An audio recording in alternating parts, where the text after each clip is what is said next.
across the UK, online and on DAB. He has made a covenant with the night, and with the darkness he is in agreement. Uncut after-hours conversation for the up-all-night generation. The Late Night Alternative with Ian Lee on Talk Radio. We'll get you talking. Here's a message from the Haters Club, dedicated to the one I love. I've been cursed by your wicked kiss. Once felt it's forever missed, forever missed. I'm a member of the Haters Club, and I'm hating every minute of me without you, you without me. Give me some of that misery, that misery. I'm a high hater. I run with the best like Darth Vader and the Witch of the West, poisoning apples to make you ill, like Cruella de Vil. I'll set you up for the kill. It's such a twisted state of bliss, indulging in such hatefulness. I just need a prequel to redeem my evil, 'cause I wasn't always like this, like this. Seeing couples hand in hand makes it hard for me to understand. Me without you, you without me. Give me some of that misery, that misery. I'm a high hater. I run with the best like Darth Vader and the Witch of the West, poisoning apples to make you ill, like Cruella de Vil. I'll set you up for the kill. I'm chased with the curse. I got nothing but bad luck. Could I be superstitious? Don't think, cross my heart, hope to die. Why's your love so vicious, vicious, vicious, vicious? I'm a high hater. I run with the best like Darth Vader and the Witch of the West, poisoning apples to make you ill, like Cruella de Vil. I'll set you up for the kill. Hater. I run with the best like Darth Vader and the Witch of the West, poisoning apples to make you ill, like Cruella de Vil. I'll set you up for the kill.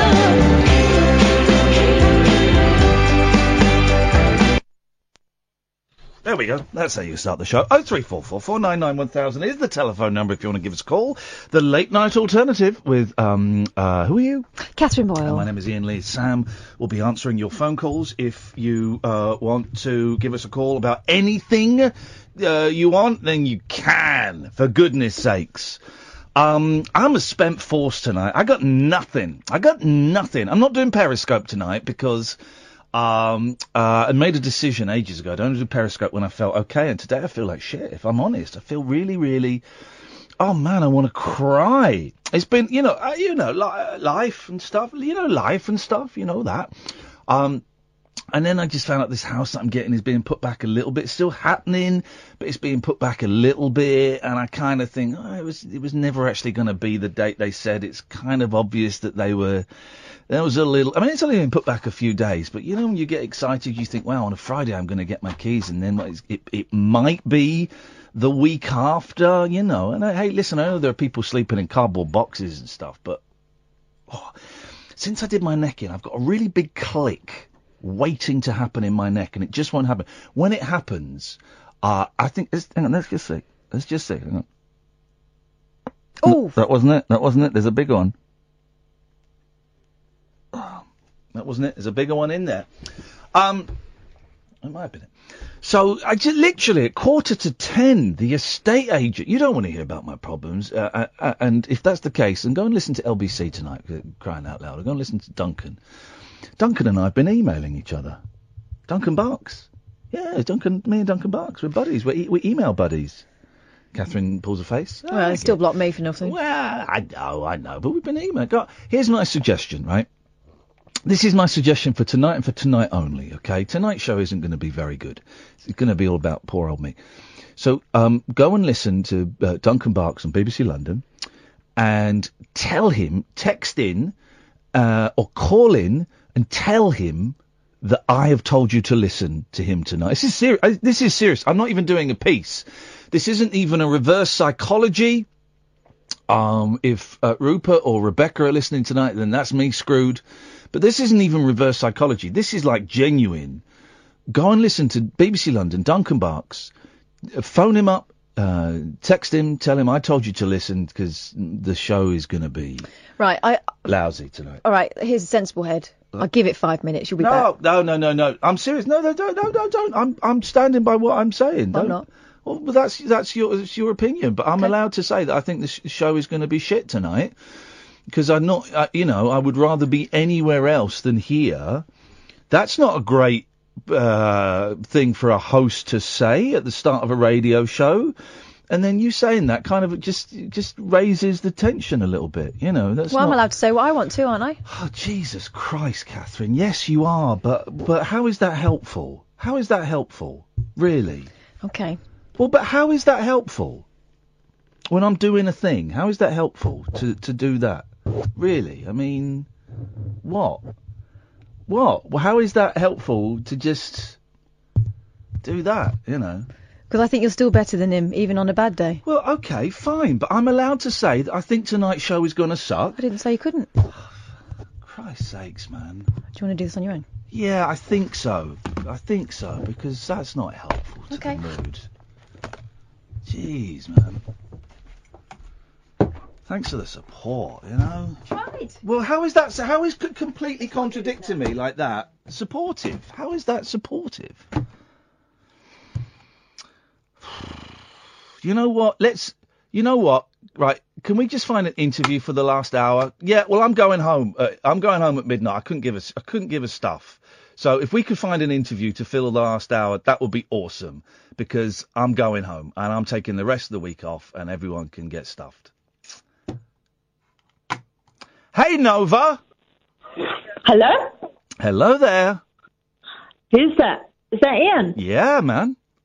It's Donette. Okay, well, why does it say Nova on my screen? Oh, well, that's my other name. Okay. But I've spoken to you before. Right. Okay. I wanted to ask you, who sings that Heart Hater? That Cruella is de Vil. Imani Coppola under the banner of Little Jackie. Okay. It's brilliant. It's good, isn't it? She's a genius. Yes, I love your opening music, always. Always your opening music. You should just have a music show of your favourites. I should have a music show of my favourites, but no one wants to give me one. Well, play music. Play your own music in between your chats. Yeah, I think that's what I'm gonna do. Play my own songs. Yes. All right. Why not? What? Okay. Anything else? Nothing ventured, nothing gained. There we go. Thank you very much indeed. Let's go to Damien. Hey, Damien. Hello. Hello. Hey, DJ. I just wanted to cheer you up with a pleasant joke. Oh, here we go. Jokes. One of my least favourite things, but this should be fun. Well, it's light-hearted, but I thought it might cheer you up because you sound a bit down. Yes. Geezer goes to the doctor.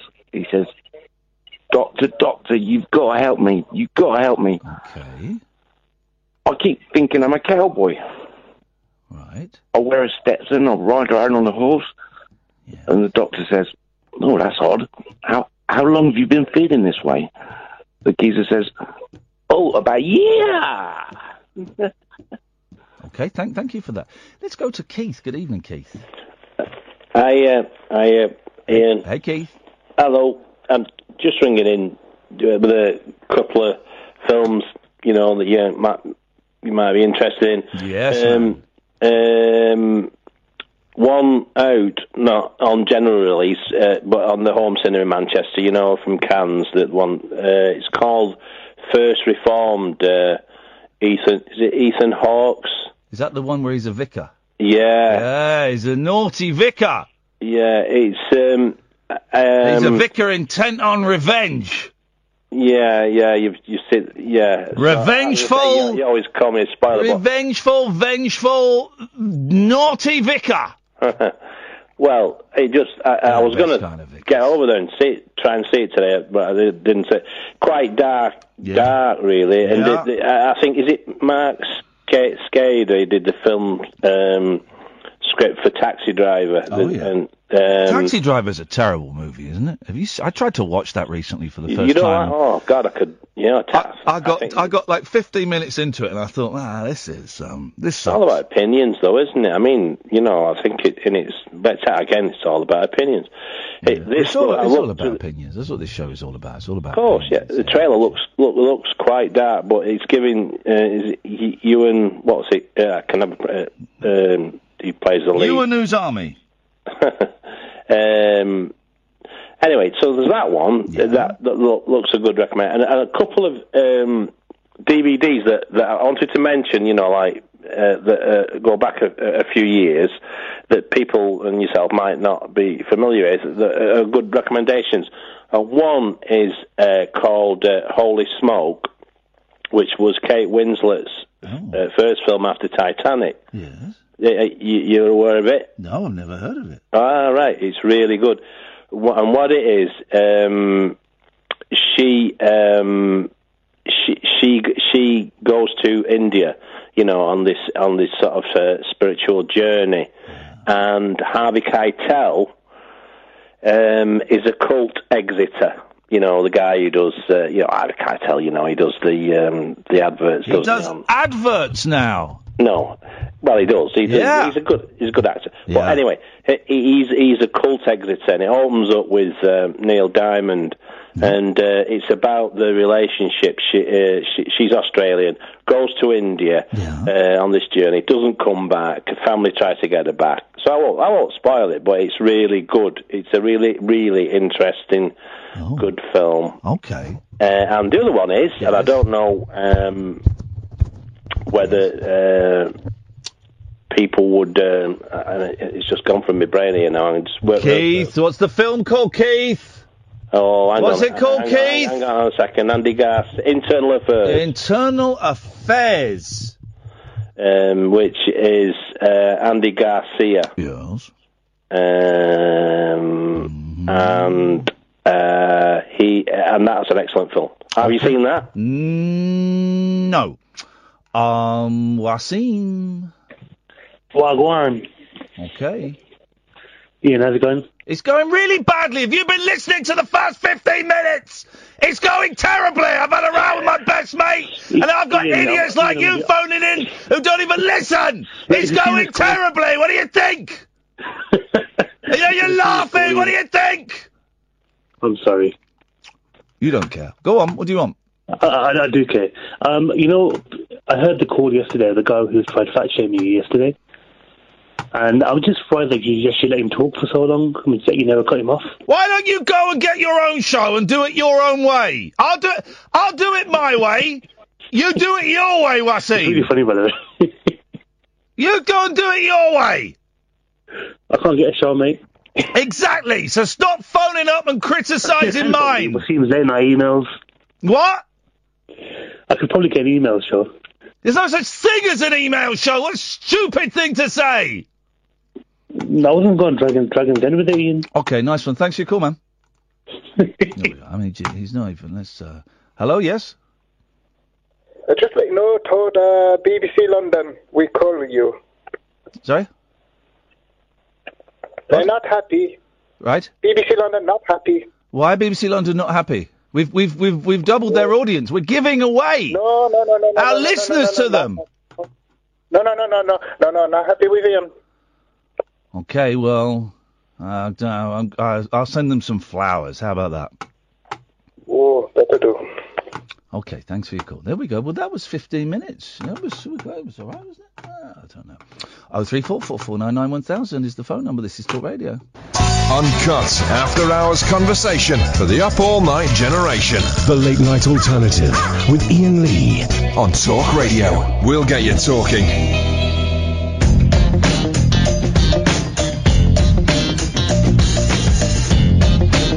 well, I've just been to apologise to Catherine, and I upset Kath even more by apologising. So Catherine is regaining her chi.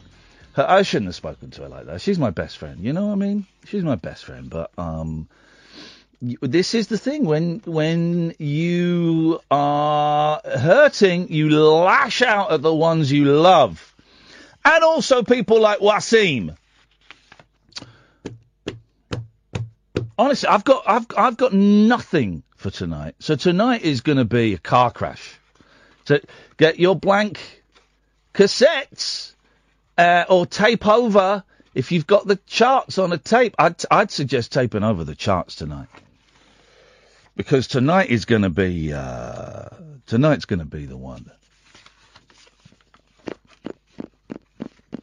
It's going to be the one. So someone is. Here's what we're going to do tonight. Someone is actually going to be murdered on air. That's what's going to happen. We're going to murder somebody. When I say murder, I don't mean. Well, I do. I mean literally. That's what's going to happen.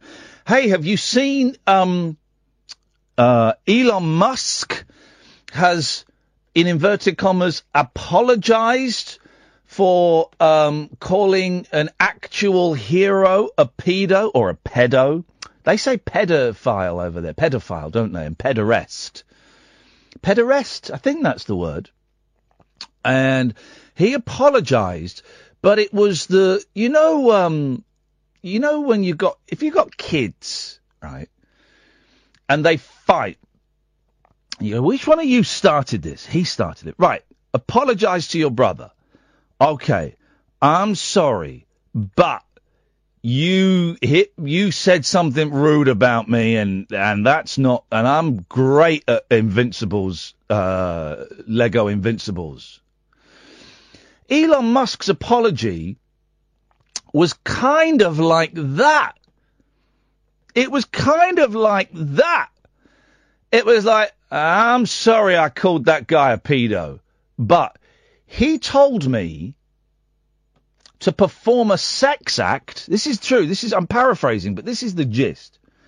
He told me to perform a sex act with the rescue submarine. So there's two things it could have been, right? It's either go and you can F that submarine, or stick that submarine up your A. Those are the two things. If he told him to perform a sex act on a submarine, it's either F that submarine. I'm repeating everything like Steve Allen does to Phil. It's either F that submarine or stick that submarine up your A.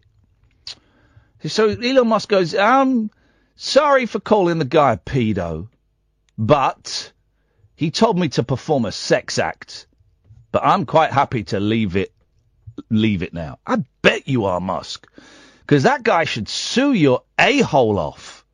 That's what he should do. Hey, Simon. Hiya. Yes. Hello there, Mr. Ian Lee. Hello, Simon. Well, yes, I'm from the same church as Ken. He called last night, and yeah. Why weren't you doing a Scottish accent when you first said hello? Well, I did. I said hello. Okay, man. Jeez, you're going to get short shrift tonight. Well, I'm really sorry, Ian Lee. I want to take exception to a couple of things. Okay, here we go. Okay. Well, last night you accused my friend Ken of having sex with Alsatians. No, I didn't. Well, you okay. Okay. This isn't working out too well, is it, Ian Lee? It's not working out, Simon, for either of us. Okay. But thanks for your call. Okay. Thank you. There we go. Hey, John. Hi. How are you? Have you been listening to the start of the show? Yeah, I'll take one for the team. It's this guy! Jeez! It's this guy! What do you want? I think that Elon Musk apologized so awkwardly just to avoid the higher legal fees. It's an economic decision. Who? He apologized. Who? Because Alan Musk. Alan Musk. Yeah. Alan Musk apologized. Alan Musk apologized to avoid paying higher legal fees. You don't even know what you're talking about. Possibly. No, definitely. Alan Musk? You see, if I would have money, you would apologize to me. For what? For knowing more than you do? No. Alan Musk? This is what I'm dealing with. What is he on about? He's on about Alan Musk. Who's Alan Musk? I've got no idea. John, who's Alan Musk? The guy from Tesla. The guy from Tesco's? Alan Musk? Oh, she's woken up, didn't she? Well, get stuffed. Cut him off.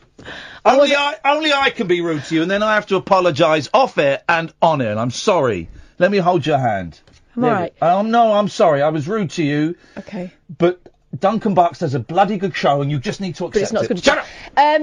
John. He's gone. Up yours, I wasn't even in the room. You were in the room and you were getting the guy's name repeatedly wrong. Oh, she has woken up. Why don't you get stuffed? You wake up. You wake up to life, buddy. You wake up. You wake up to the, you wake up and smell the coffee.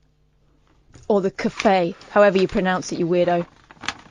So Alan Musk has apologised, but have you seen his apology? No, was it? I apologise if you don't like being called a pedo. He said something like, right, this is a great apology. It's over 2 tweets, so it's a long one. I apologise for calling that guy a pedo, but he did tell me to perform a sex act with the submarine. So, there's only 2 things. It could have been, why don't you go and F that submarine? No, he didn't. He said, stick it where it hurts. Right, or stick it up your A. So it was stick it up your A. Right.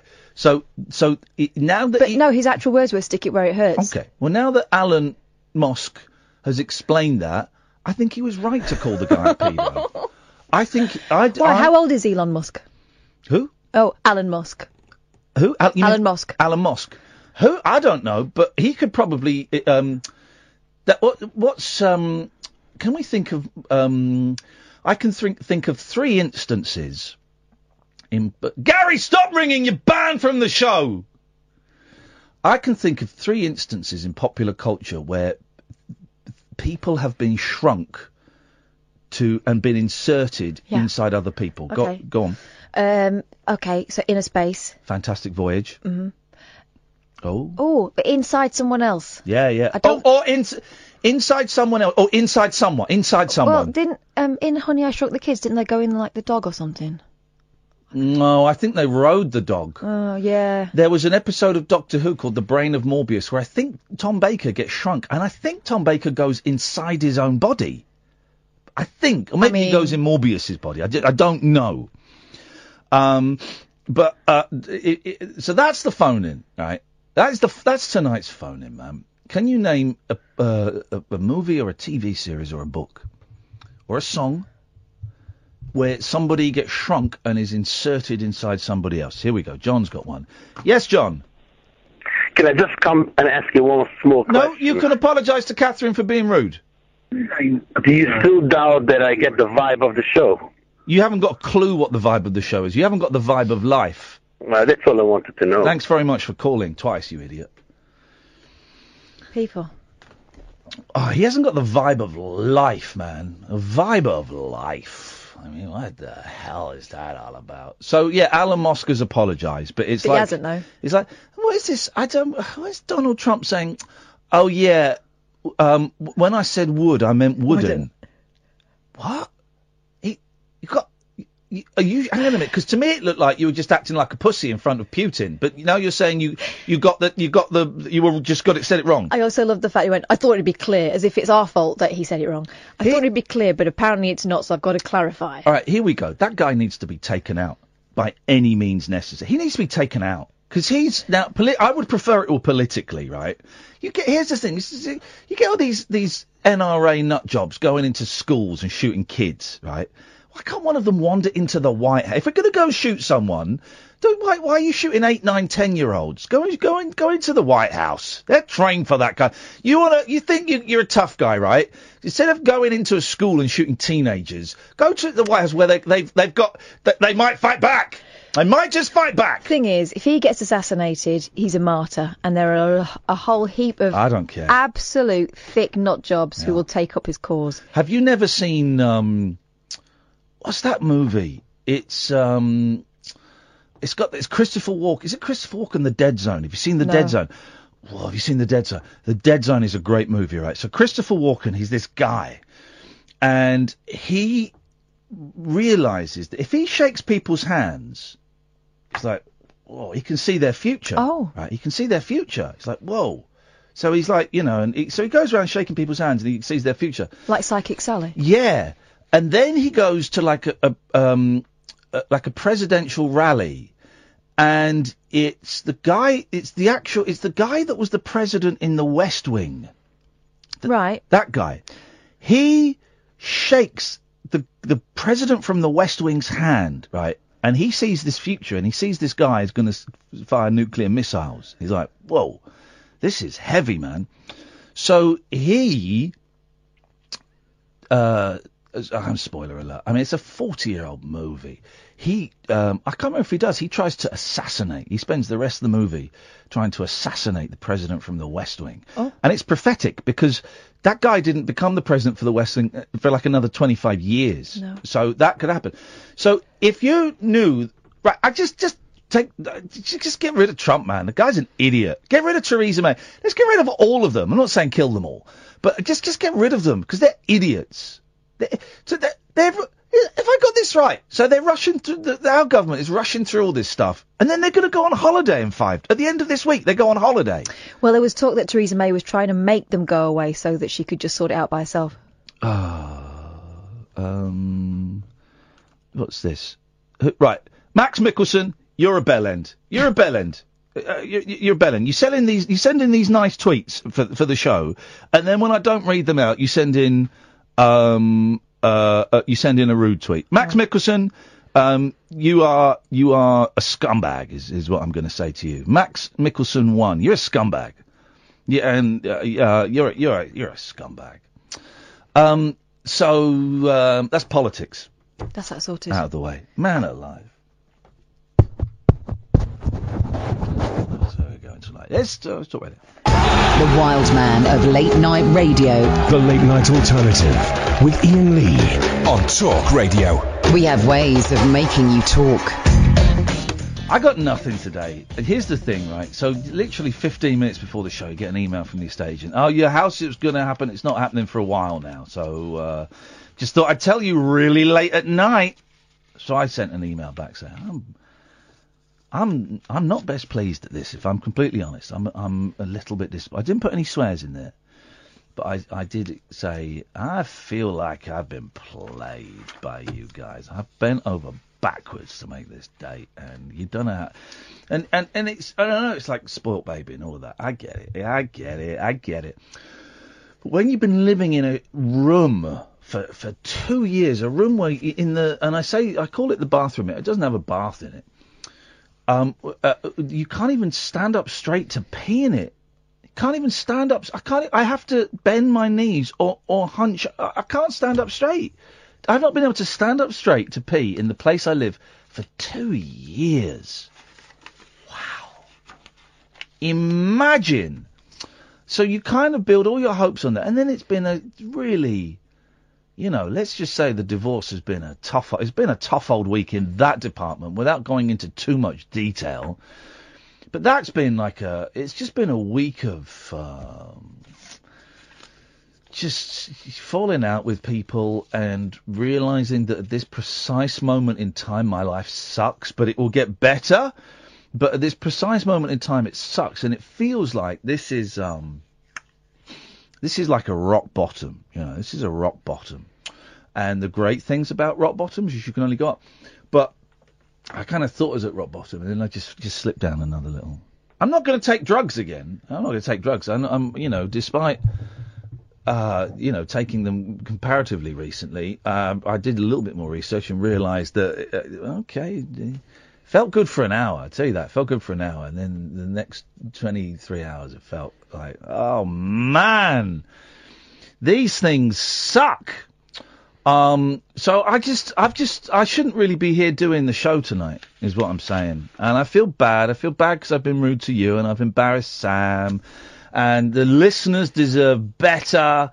And I just want to go home and cry, you know. I'm not saying that to upset you, Kath, and I see you getting upset, but I'm not saying upset. I just, you know. I do know. Yeah.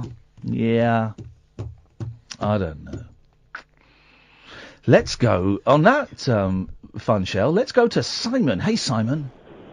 I've just got one thing to say. Yes. Shagapony! Shagapony! Isn't there a song called Shagapony? Ride your pony. Right. Yeah, and we all know what they mean by ride your pony. I think it's a dance. Yeah. Well, it's a He's dance. gone. He's put the. Is that all he had to say? That was all he had to say. And that, do you know what? I'm happy with that. I tell you what, Sam, you take it easy. Go and get yourself a bar of chocolate, have some fizzy pop. We're taking calls straight to air. Let's do this. Let's just do it. Here's the thing, right? Okay, let's try and by the way, when I do shows like this, I don't invoice Talk Radio for this. I'm not going to, I can't send them an invoice for this. I can't send them an invoice for this, so I won't invoice them for tonight. So, so that's something. Right, well, okay. Who's this person? Can Nuki Girl, Newky Girl 30, block her? Can you block her, please? Go ahead, let me do it. No, on your computer from your Twitter. Oh, and everyone, I'll block her from here. Everyone, new KY Girl 30, blocked, block, you're blocked. There you go. You're blocked. There you go. You're blocked. Oh, she's already blocked on mine. Oh, good. Well, you're blocked now. Then you're blocked from the Talk Radio. So I'm not going to send an invoice. I can't charge them for this rubbish. So we'll take calls straight to air. 0344 499 1000. We won't call you back. And I tell you what, I can't be the only person feeling like they want to jump off a bridge tonight. I can't be the only person feeling that. So maybe, I don't know, just maybe you're listening at home and you're thinking, he sounds as messed up tonight as I'm feeling. Well, then you can give us a call and we will talk about it, and let's help each other. What's that song? Help me make it through the night. But you know that song, it's not about, it's about doing it with someone. Yeah. Take the ribbon from your hair. Shake it loose and let it fall. All I'm asking's for your time. Help me make it through the night. I don't know what's right or wrong. Let the it's about. Yeah, let's. I think crack on. I think he's married, or she's married, or they're both married to different people, and it's like, oh man, let's just do it. Let's just do it. There's a lot of songs in the 70s that are like, let's just do it and we'll worry about it tomorrow. You know, and if tomorrow you don't want to talk, that's fine, because I'm a man. What's the great Stephen Stills song that Luther Vandross did? If you can't be love the one you're with. If you can't be with the one you love, honey, love the one you're with. Wow. So there's a lot of songs like that from the 60s and the 70s about just doing it to help me get through the night. I'd rather have a good night's sleep to help me get through the night. I feel bad I was rude to you. I shouldn't have been rude to you. No, it's not all right. I shouldn't have been rude to you. I mean, you shouldn't have questioned me. But I shouldn't have been.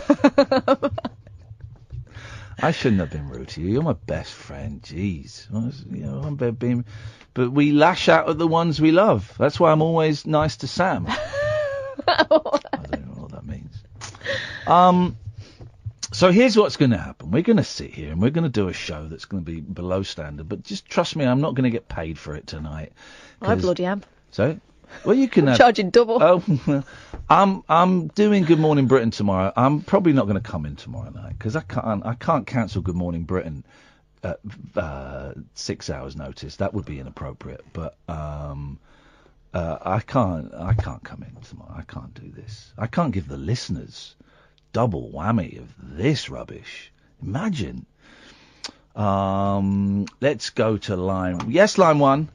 Good evening, boss. Good evening. Good evening.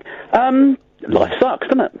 What did he say? Sucks. Life sucks. Yeah, life sucks, doesn't it, man? Doesn't it? Oh God. Yep. I cannot tell you, Gary, how I can feel the tears pricking the back of my eyes. I'm not going to cry on the radio so the Mirror Online can write about it. I'm not doing that for those guys. Don't do it. Don't do it for them. Don't give them the satisfaction. Oh, by the way, I've got, and I don't think I'm going to do this tomorrow on Good Morning Britain. I'm on Good Morning Britain, Lorraine and Lucerne. I've got a great trick up my sleeve to get in the papers again. I've got a great You're trick. going to be on all three? Yeah, I'm going to be all three, doing the competition. And I'm not going to do it tomorrow, but I've got a great, I'll tell you in the break, Catherine, I've got a great trick for getting in the papers. It's a great trick. And no one gets hurt. I look the fool. It's a great one. And it would provide content for us. It's a really good one. I don't think I'm going to do it tomorrow because I need to set something up. But I think the next time I'm on doing a competition, you've got to be doing a competition for it to work. I'm gonna do it. I'm gonna do it, and I won't get in trouble because it's not breaking any rules. It's just me. I just come away with egg on my face. Oh, it's good. It's a good one, man. Literal egg on your face? No. Okay. It'll definitely get in the papers. This one. It's a funny one. Anyway, why does life suck, man? I haven't been out of the house in 3 weeks. No, why not, man? Well, because I'm housebound because there's problems with the foot again. Oh no, what's going on? Are you gonna have to lose another toe? No, thankfully that's. Oh, that's okay. I'm not even joking when I say that. I mean that. No, I know. Yeah, first day I got 2 weeks after I got my new shoes and everything, and I thought buses are hot. I'm going to walk to work. Yeah. 20 minutes, not that far. Yeah, nice little bit Been of breaking exercise. them in. Beautiful, yeah. Yeah. Used to enjoy walking to work. Yeah. First day, 2 blisters. Oh. Burst. Infected. And there we go. Oh, and man. You need antibiotics. You need Dr. Pimple. Who? Oh, mate. This is what you need. This will cheer you up. Go and Google Dr. I don't know who that is. Go and Google her and go and fall down her pus-filled rabbit hole. Dr. Pimple Popper. Yeah, Dr. Pimple Popper. It's disgusting, but you'll love it. So back in a nice full air cast boot and not allowed to leave the house. You're only for appointments. You're having a run of bad luck, man. Yeah. So I can't. I'm not going to do that stupid thing with. I feel your pain. No. I don't agree with that. We're feeling our own pain. We feel and they're all valid. And then people that go, but you're a millionaire and so what? So what? Millionaires can feel pain. You don't think Elton John gets upset? Yeah, I can imagine he does. I can imagine he does. Yeah. I mean, you can't stand up in your own bathroom. That's pretty rubbish. Isn't it? 2 years, man. 2 years. And I'm at my wit's end. When I first moved in there, and Kath will back me up on this, because I would tell her about it, I spent the first 6 months looking for, I believe they're called ligature points. Is that where you're looking to try and hang yourself? Serious? It's out there. I'm saying it. I spent the first 6 months looking at the Velux windows going, could you hang something from there? Man alive. I mean, it feels like the scene out of not the Green Mile, the other one with Stephen King and prisons, where the old bloke leaves and he's got that's it, yeah, and he's got you could see him looking at the beams. Yeah, and you didn't know it was coming, but you thought he's looking at those beams a bit funny. Looking at those beams. So beam me up, Scotty. Hey man, I hope life improves for you, buddy. It has to, doesn't it? Yeah. All right. It will. Okay. It will. So, you know, you've got, as you say, the only way is up, I believe Yags said. Okay. And, whatever happened to that plastic population? Thank you very much indeed. Let's go to line 2. Hello, line 2. You're on the wireless. Hello, Ian. Very nice to speak to you. Yes. First time I've ever spoken to you. Welcome. Welcome to my world. Thank you very much. I've listened for a long time, probably since the beginning. Do you remember old Potatoes Have Eyes? Sorry? Potatoes Have Eyes? Potatoes Have Eyes? When was that? Yeah. They used to be on one of your trails on LBC, Potatoes Have Eyes. On LBC? Yeah. I don't remember that, man, but that sounds funny. Do potatoes have eyes? They can see through them. No, I didn't. I think those little black bits are called eyes. Oh, okay, okay. Well, funny if one day they winked at you. That'd be funny. That'd be a bit spooky, Oh, I'm always like it when people remind, because I don't remember what we did at LBC, but I like it when people remind me of that, man, because you know, it sounds funny. Anyway, what's your name, my friend? Mike. Mike. Okay, Mike. What would you like to say at 10:44 on this day of days? My brother's girlfriend's friend's boyfriend once saw, once saw Elon Musk wearing a cape. Hang on a minute. Just give me the genealogy of that story again. Your brother's girlfriend. Your brother's girlfriend, yeah. Friend. Yeah. Boyfriend. Brother's girlfriend's friend's boyfriend. Friend's boyfriend saw Elon Musk wearing a cape. Yeah, golden cape. Wow. Where did he have a submarine up his ass? He was getting off. The guy worked in a private airport. Yeah. He was getting off with his private jet in a gold cape. In a gold cape? Gold cape, yeah. I'm having that. I mean, for me, that sums up everything. If you were a billionaire, though, you'd have gold. You'd have a gold cape, wouldn't you? No, I wouldn't. Yes, you would. No, you would. No, I'd be the Bill Gates kind of billionaire, you know. Square billionaire, solving like flipping AIDS and asthma in Africa. All the A's. He's gone. This is Talk Radio. Late night conversation, wealth, losing sleep over. The Late Night Alternative with Ian Lee on Talk Radio. We have ways of making you talk. We're going to take calls straight away, just, you know, because it's dark. Let's go to line 1. Hey, line 1. Hi, is that Ian? Yeah, are you on speakerphone?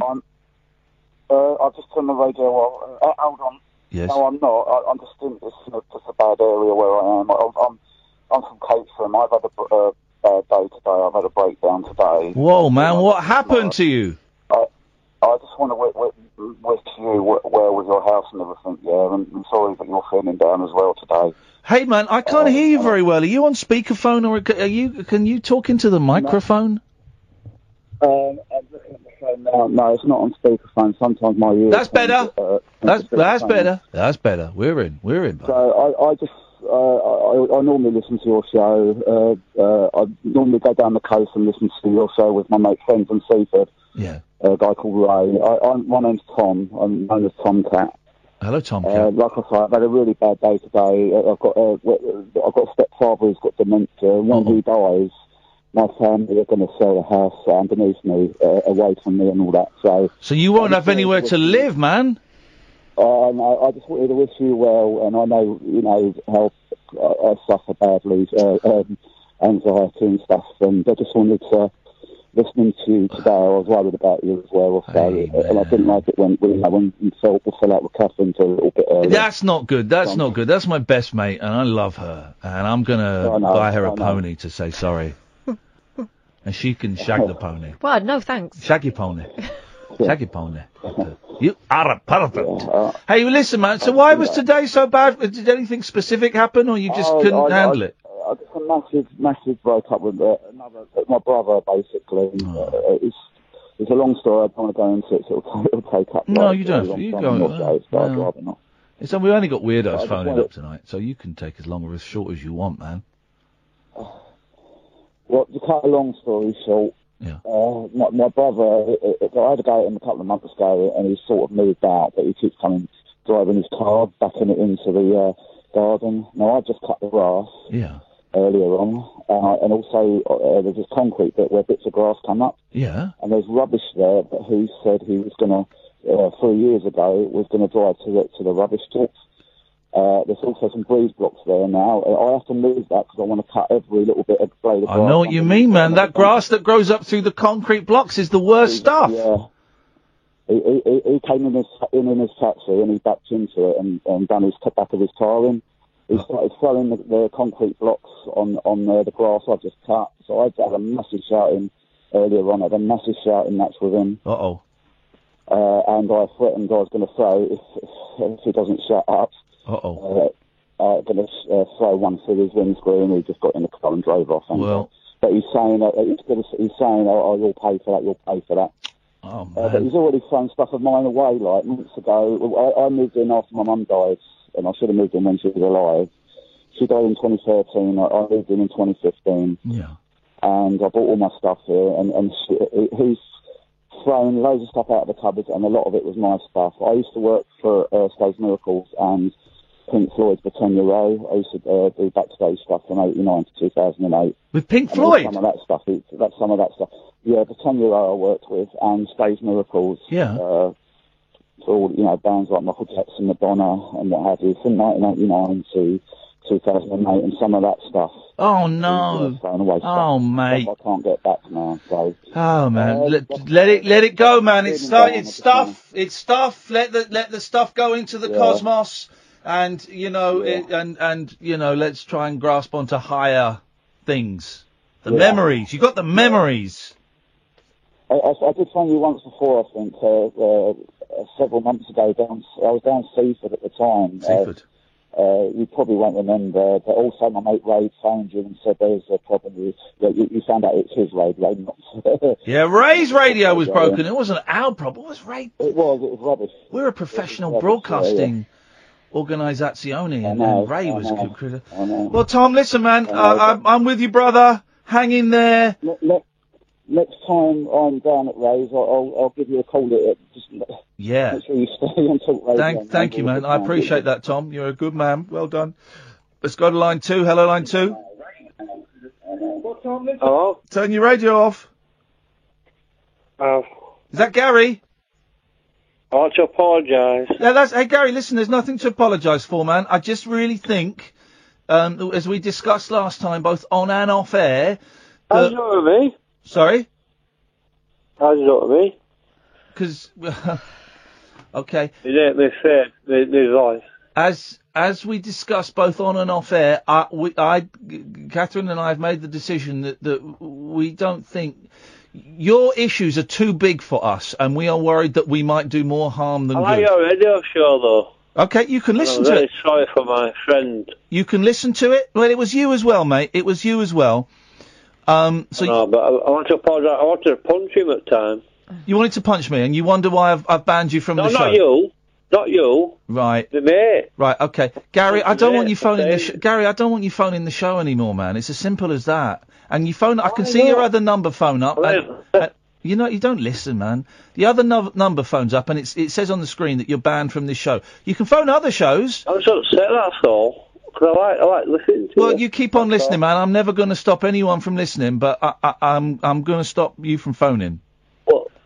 Well, is there a way I can get around that? You can send me a cheque for £1,000.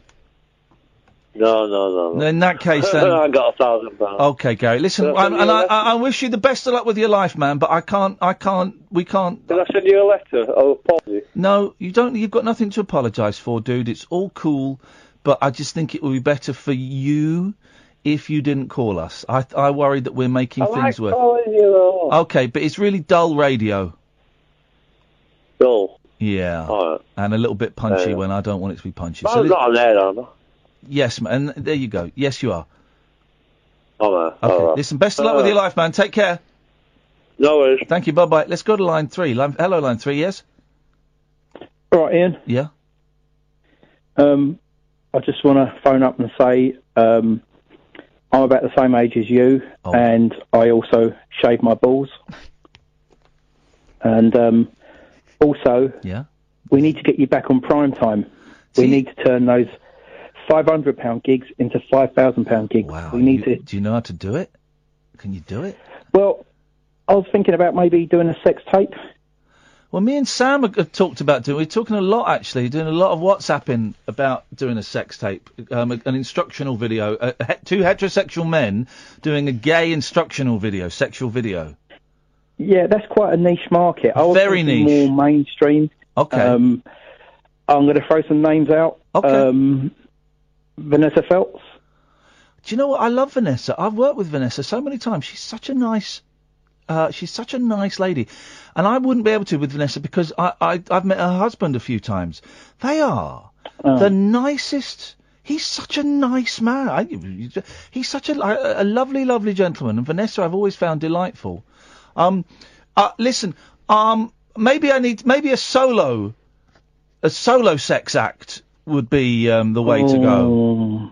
Oh, he's made the noise. You made the noise there. I'm not sure. Okay, well, have a think about it, man, because I think that's a solo sex act. Or maybe I'd do it in a group first and then I'd go solo. I don't know. I just don't know. I enjoy the Good Morning Britons and the Loose Women's. I've not done Lorraine before.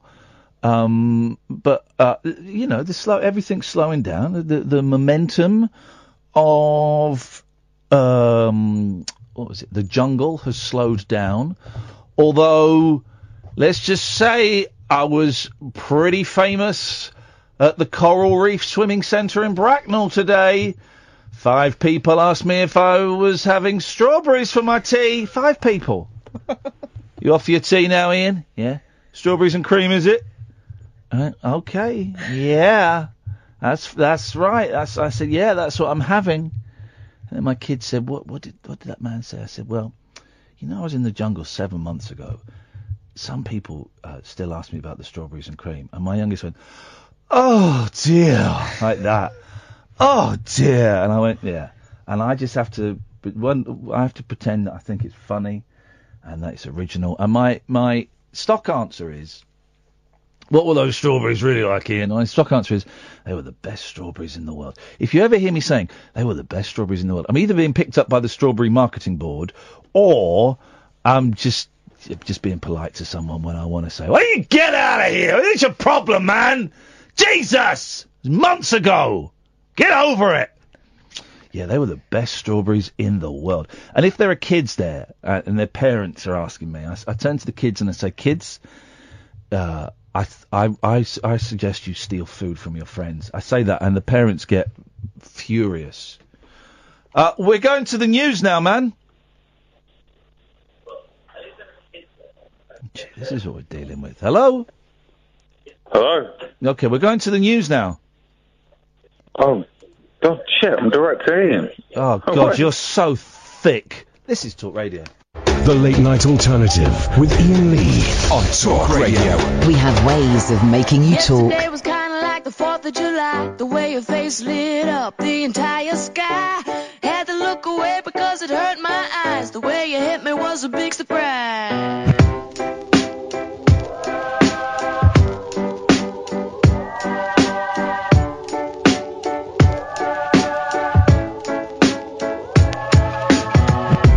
Yesterday I really didn't know what to say. I wasn't making any sense, but I felt okay. Ask you if it was my birthday. This kind of thing don't happen every day.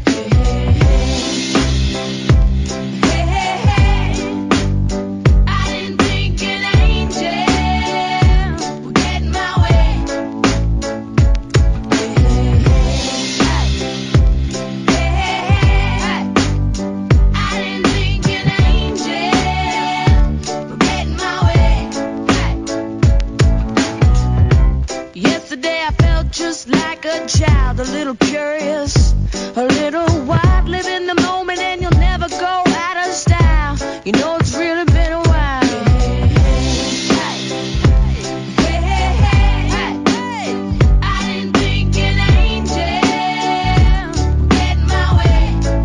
Let me tell you, yeah. Excuse me, won't you step aside?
Jesus! It's you lot again! Ah! This is, yeah. We're going to take a call from a guy who's an arse, all right? The next caller is an arse. He's going to be rude to me. He's going to be mean to me.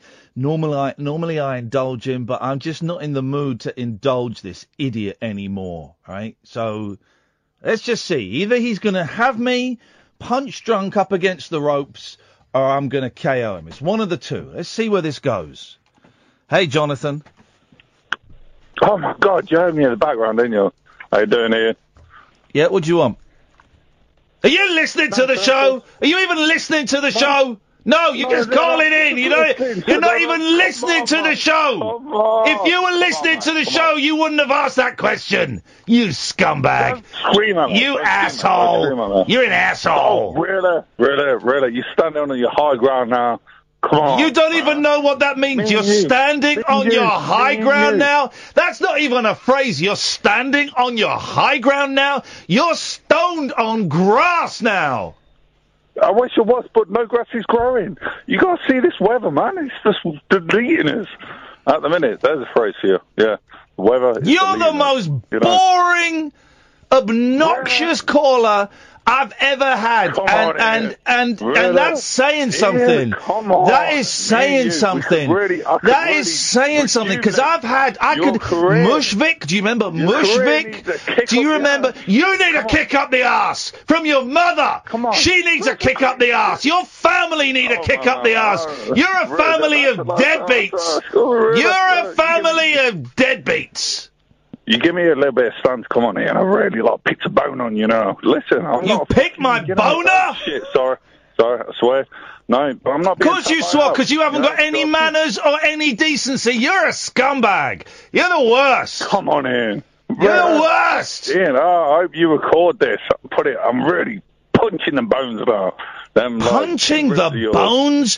Why don't you say phrases that actually exist? Although punching the bones is a good one. I'm going to use that.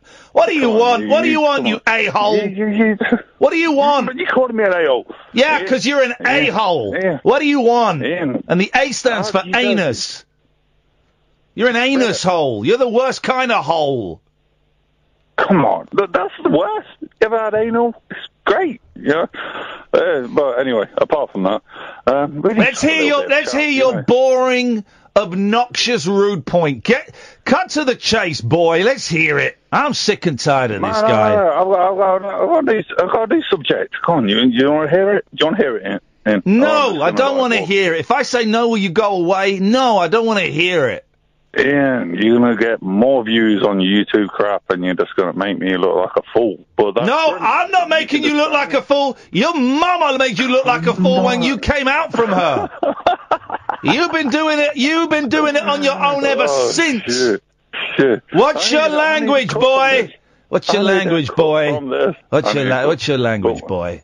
No, shall we talk about something serious? Come on, Ian, I always respected you. That's the point that you need to make. I always respected you. I don't need to take any point from you. You didn't grow up with me. What a stupid thing to say. You didn't grow up with me. You haven't grown up. You haven't grown up. You got older. You got older the same time I got older, and that's an unfortunate coincidence for me. You got 10 years on me. You got 10 years on me. I wish I wasn't on the planet at the same time as you, because you're a scumbag.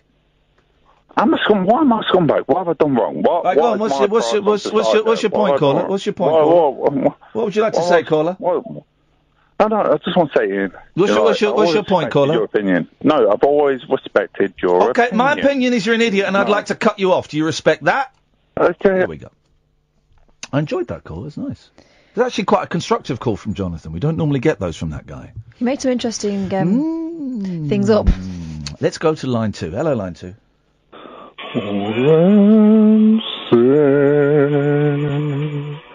Only fools worship.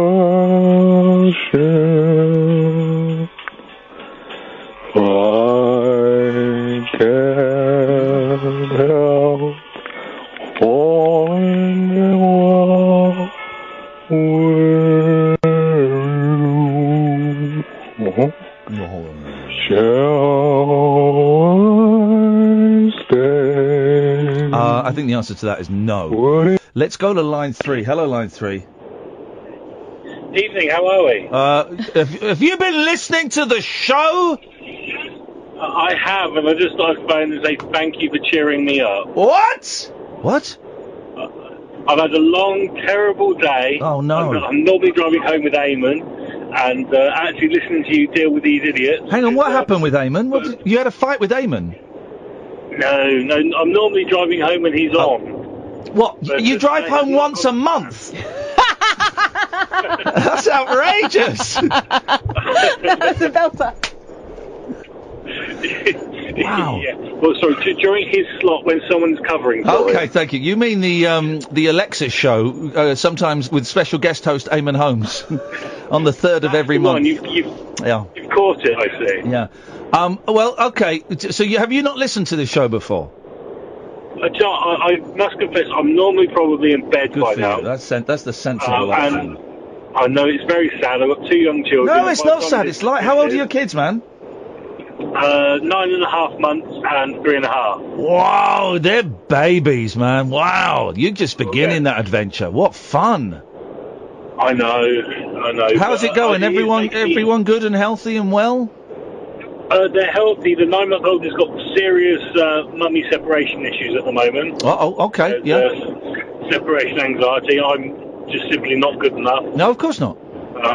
So only mummy will do. Here's the thing. I've got my 8 and 6-year-olds are having that at the moment, so that can kind of go on for quite a long time, I'm afraid. Good luck. Yeah, no.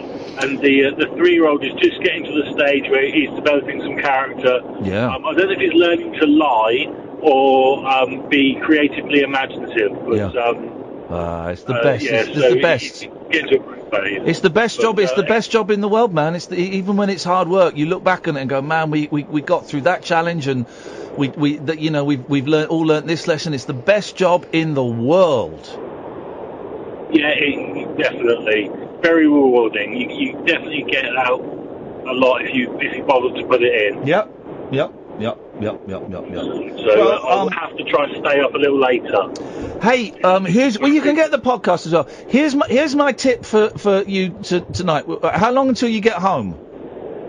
About half an hour. Hey, man, go into their bedrooms and just watch them sleep for like 2 or 3 minutes.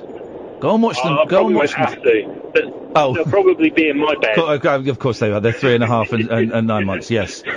I'll have to fight my way into bed. But also watch them sleep, and if they're in your bed, man, enjoy it and snuggle up, because that doesn't last forever. I've only got a few more sleeping with the kids before. My 8-year-old's not really into it. The 6.5-year-old is a bit, but that's going to end soon, and I'm going to miss them. So enjoy it. I actually did that with my 9-month-old this morning. Beautiful. It was one of the rare occasions where I can get near him without him going mental. I don't buy all this. So your kids shouldn't sleep with. I don't buy all that. If they sleep better in your bed, let them sleep in your bed, man, because it's not going to last forever. Exactly. Hey, man, have a safe journey home, and thanks for finding us and giving us a call. No worries. Cheers. Take care. Thank you. Bye bye. What a nice guy. What a nice guy. Hey, line 2. Hello, hi. Hello, line 2. You're live on Talk Radio. Yeah, I know. Okay. Well, that's good, because not everyone does. Okay. Are you going to call me back? No. What?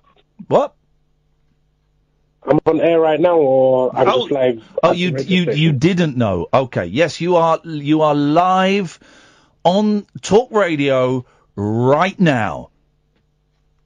Am I speaking to Ian Lee? Yes, that is correct, sir. Am I speaking to a cat lover?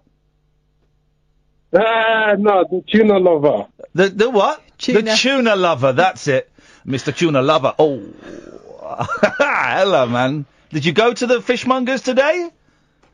No, to put something in the bank? Oh, stop it. No. What have you got for us, Olga? You spelled my name wrong. I know they did. I've complained about it, but they've all gone to bed by now. Well, do you know, here's the thing, Olga.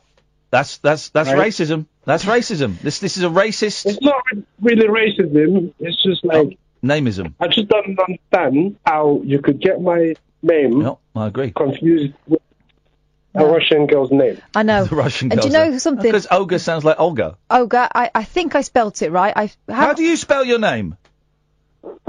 Just OGA. Yeah, that's what I put, right? That's what we But they've decided that they're cleverer than me, and I must have got it wrong. And they spelt it like a That's Russian all right, woman. darling. So I've sent them another email and told them to sort their act out.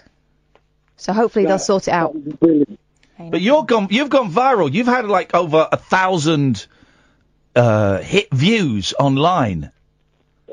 Well, I kind of saw it tonight when I was trying to find out if you were live on YouTube or if you were live. We're not on YouTube Periscope? tonight. We're not on YouTube or Periscope tonight, and I apologise to all of my fans, all of my online fans.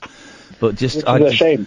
I know, and I just made a rule with myself that when I felt lousy mentally, I wasn't going to. You don't want to see pictures of a man in turmoil like this. You don't want to see the pictures of it. Well, I know, like, from listening tonight that you don't really sound like yourself, and you sound like, you're in a terrible place right now, but, But still, it's a better show than BBC London. You were right, Catherine, and that well, really cuts it's to better than any radio station that's live right now. It's better than any radio station, though. The only one that could beat this is David Prever. Let's be honest. That's the only guy. That's the only guy that could beat this right now. And thank God I've got him tied up in the basement. I'm not letting that guy broadcast anymore. Yeah. Maybe about 6 radio stations without a presenter. Yes, man. That's what's gonna happen to me. Olga, would you like to say anything, or do you just, you just want to hang out with us guys, the cool guys?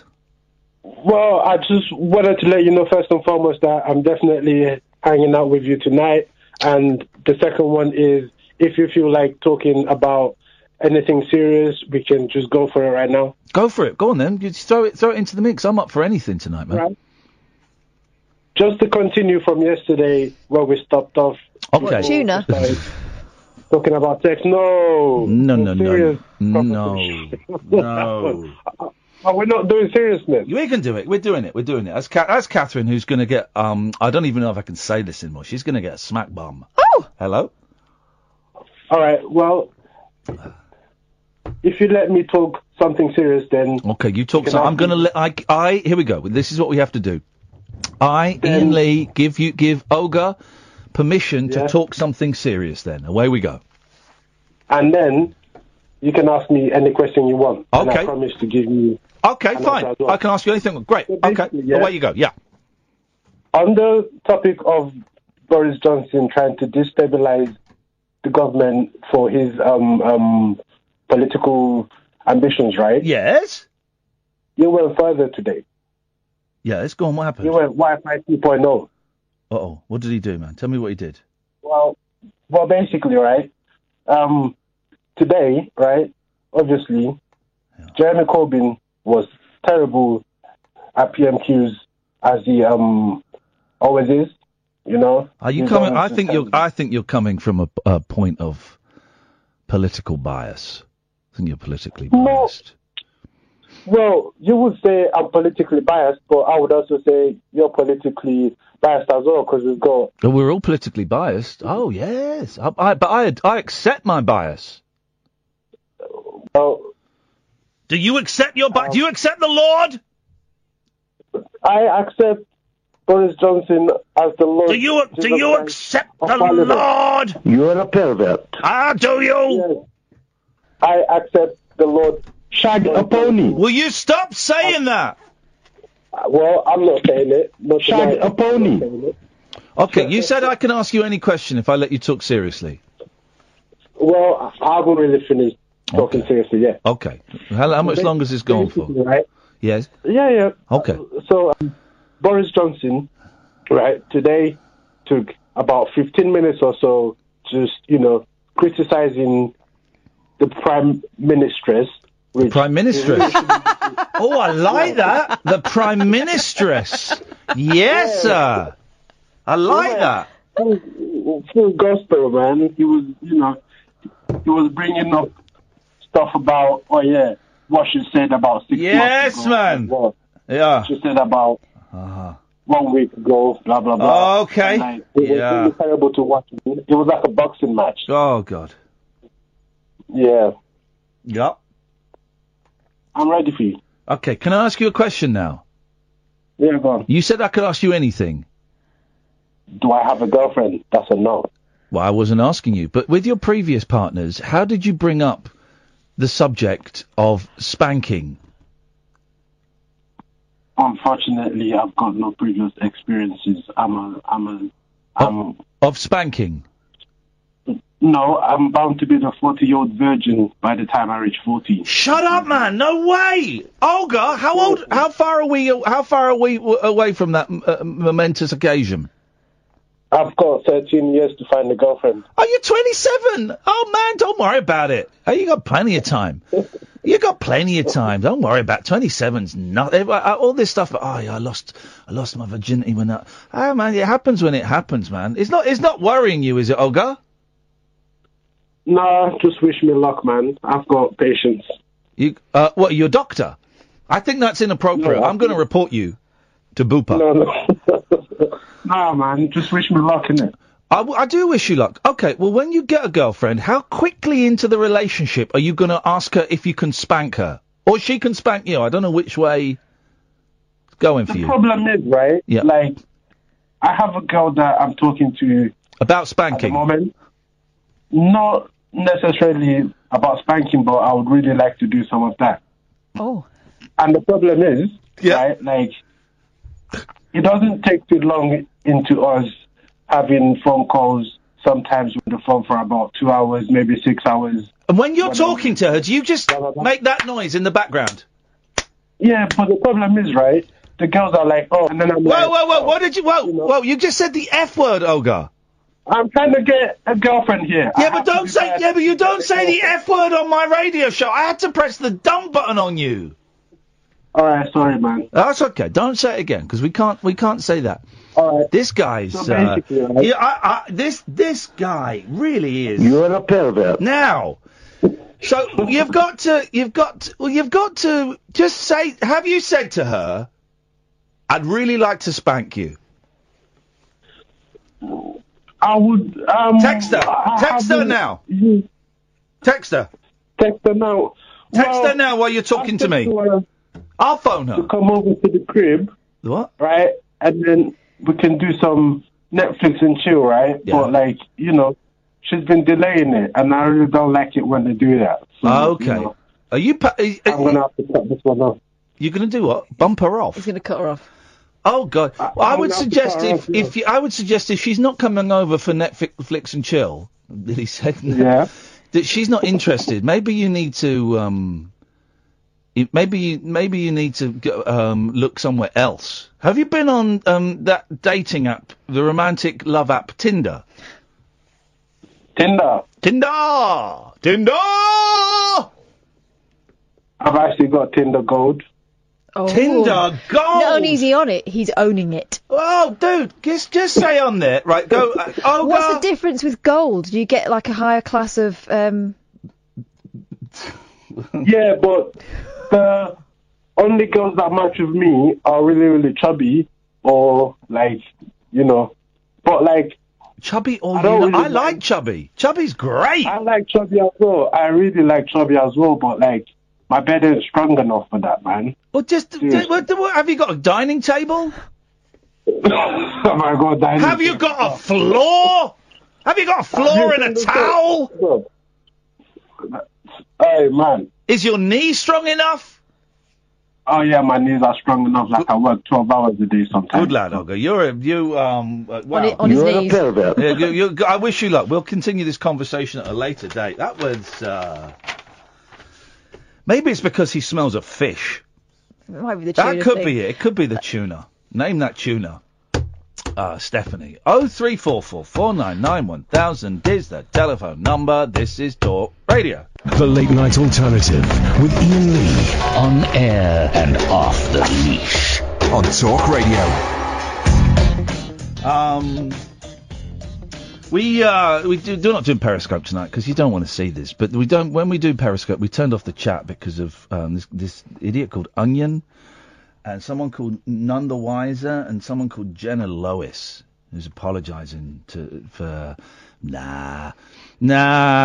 And so I'm mixed race, neither sexist or racist. Nah, your comments were sexist. Your comments were abusive. I saw your comments, and they were. I didn't see your comments, but I was told by someone who did see the comments, who I trust implicitly, and your comments were offensive. And, yeah, you think it's a big joke to go on Periscope and bully people? You think that's a funny joke?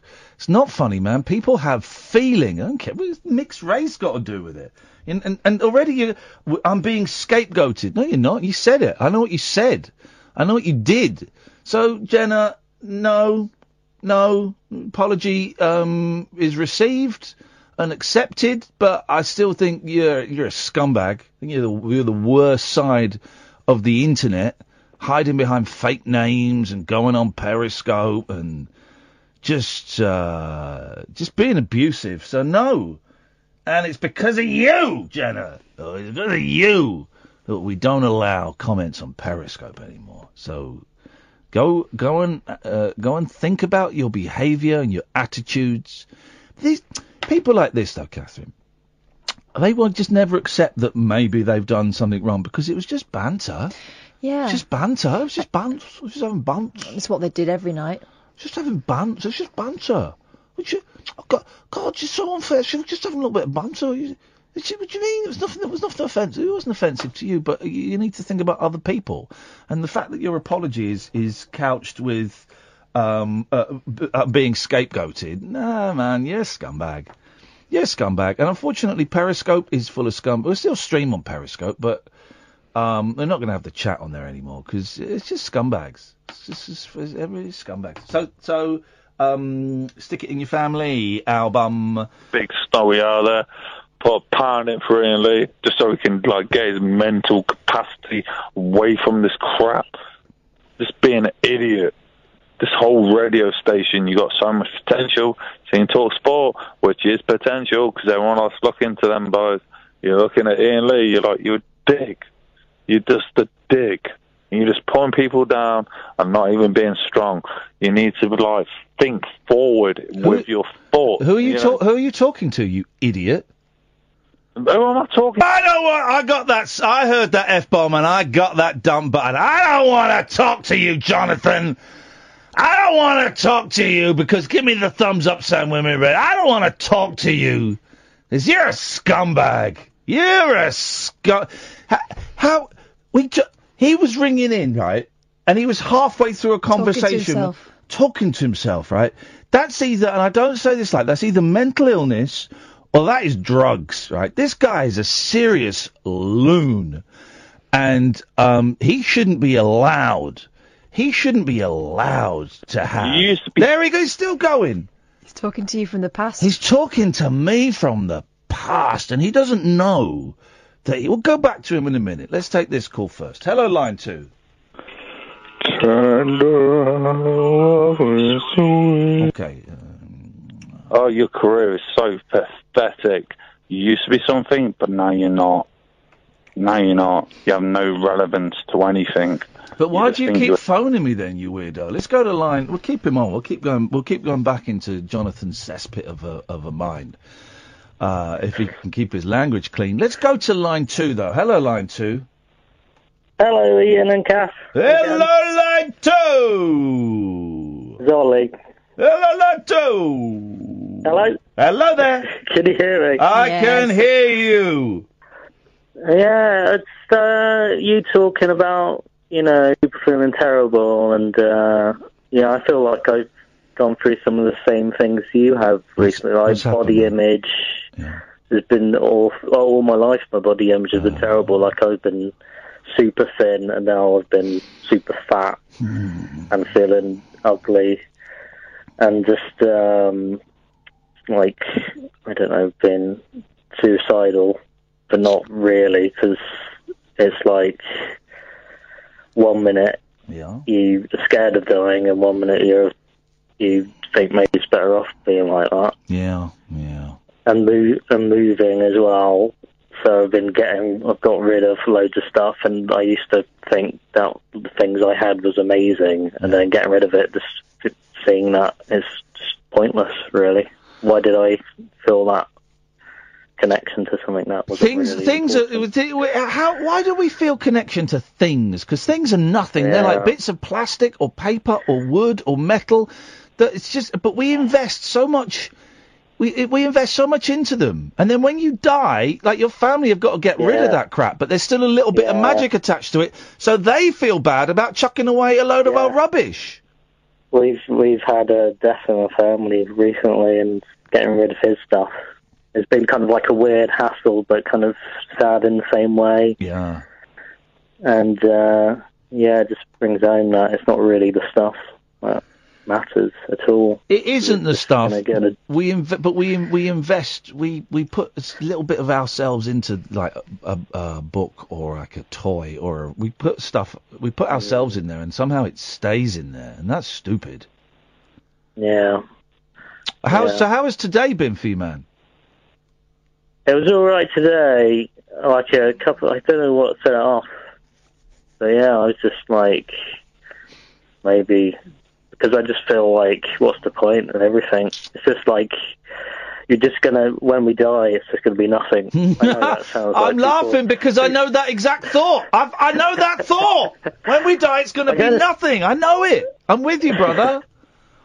When I go to sleep, I just think this is like just dying sometimes, because you just go into nothingness, and then it's weird though, because it's so irrational, because sometimes I just don't want to go to sleep because I don't want to feel like that. I don't want to feel like I'm just going into the black, you know. Oh, I like sleep. Sleep is my favourite state. I love sleep, I love a sleep, man. But I'm so disappointed when I wake up and go, oh man, I'm awake. I've got another day. I've got to do what I did yesterday. I've got to do that again. Yeah. And and stuff should, I know it has to. I have to believe it'll be all right. And James kind of fat shaming me on air yesterday. That upset me, and that upset me because I'd had a particularly, I had a massive argument on Saturday in front of my kids, which I don't normally do, and it was, and it was a big old argument. And so that kind of set me off on a self-loathing kind of wobble, and then James fat shaming me, and then this house, it's just getting put back maybe a week. But I was so invested in, I'm going to be out of this place, and I'm going to have space, and it's going to have something that's mine, and I can start rebuilding, and I've got plans to eat well when I get there, Oliver, and I'm going to run. It's on a country lane, and I'm going to run, and I'm going to cycle. And I'm probably not going to do any of that stuff, but the thoughts are there, and then, when James said those things yesterday, I wanted to cry, and then 15 minutes before the show, I get an email saying, oh, your house is delayed, and I wanted to cry, and I went into the toilets, and I had a little cry in the toilets, and then it's like, I've got to come in here, and this is the best job in the world, man, I love it. But when you feel like, it's hard work to do 3 hours of improvised comedy. When you just feel like, everyone my family hate me, and everyone hates me, and I hate me, and I got to talk to idiots like Jonathan, and Yeah. They say, like, I've done, like, therapy and stuff, they say, put yourself in another person's shoes, or other people's shoes. No. It's like, people talk about us being fat or whatever. Yeah. You can find people who are overweight attractive, can't you? Yeah. That doesn't put any negative to somebody. There's only the bad people, I was going to say, who feel like that, and they should be the ones that feel ashamed for their words, Here comes Catherine. Catherine's taking a little sigh, which means some wisdom is coming. Well, it's always worth listening. I wasn't being sarcastic. It's always worth listening. Happy people don't feel the need to pull other people down. Yeah. I always wonder why someone's so bothered. Oliver, stick your submarine up your ass. Stick it up your ass, a submarine. That's what I want to say to the listeners. Alan Moss. Yeah, the other thing, is like, I feel terrible, and I'm never that evil to somebody. I feel like I'm not going to be like that to you, because It's because you're I a nice, feel like you should. you're a nice bloke. Yeah. You rationalise it, and you're not thick. Yeah. Thick people have to blame someone else, don't they? Yeah. That's you would say that, Catherine. That's your fault. You see what I did there? Yeah, it's a good one. Thanks, man. Well done. Oh, what was that? Is there a ghost? There's a ghost in the house. What happened? There's a ghost. There was this noise. It was this noise. Or a prisoner. He's laughing a little bit too much. There's a prisoner. No wonder he feels bad. Hey, listen, man. I wish I could give you some. I wish I could put my healing hands and give you some Reiki. Yeah. But me to you as well. But you know, life sucks, and I can't offer any words of wisdom. So all I can say is hang in there, brother. And you know, maybe if they make Symmetra good again, I might come online and play you at that. Hey, have you got? I'm up. By the way, Saturday night, guys.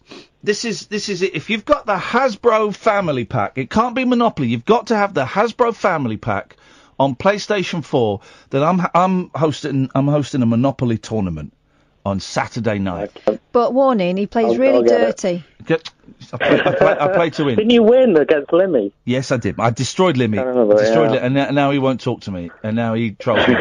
So I don't know if you've got the Hasbro Family Pack, Oliver. You'd be welcome to come. I'll get it. Yeah. All right, then maybe Saturday evening, we can all get together and we can play a little bit of the old Monopoly.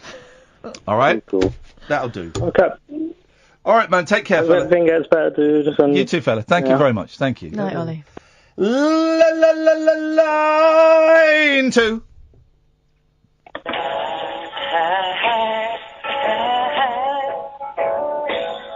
Shanty Pony. Hey!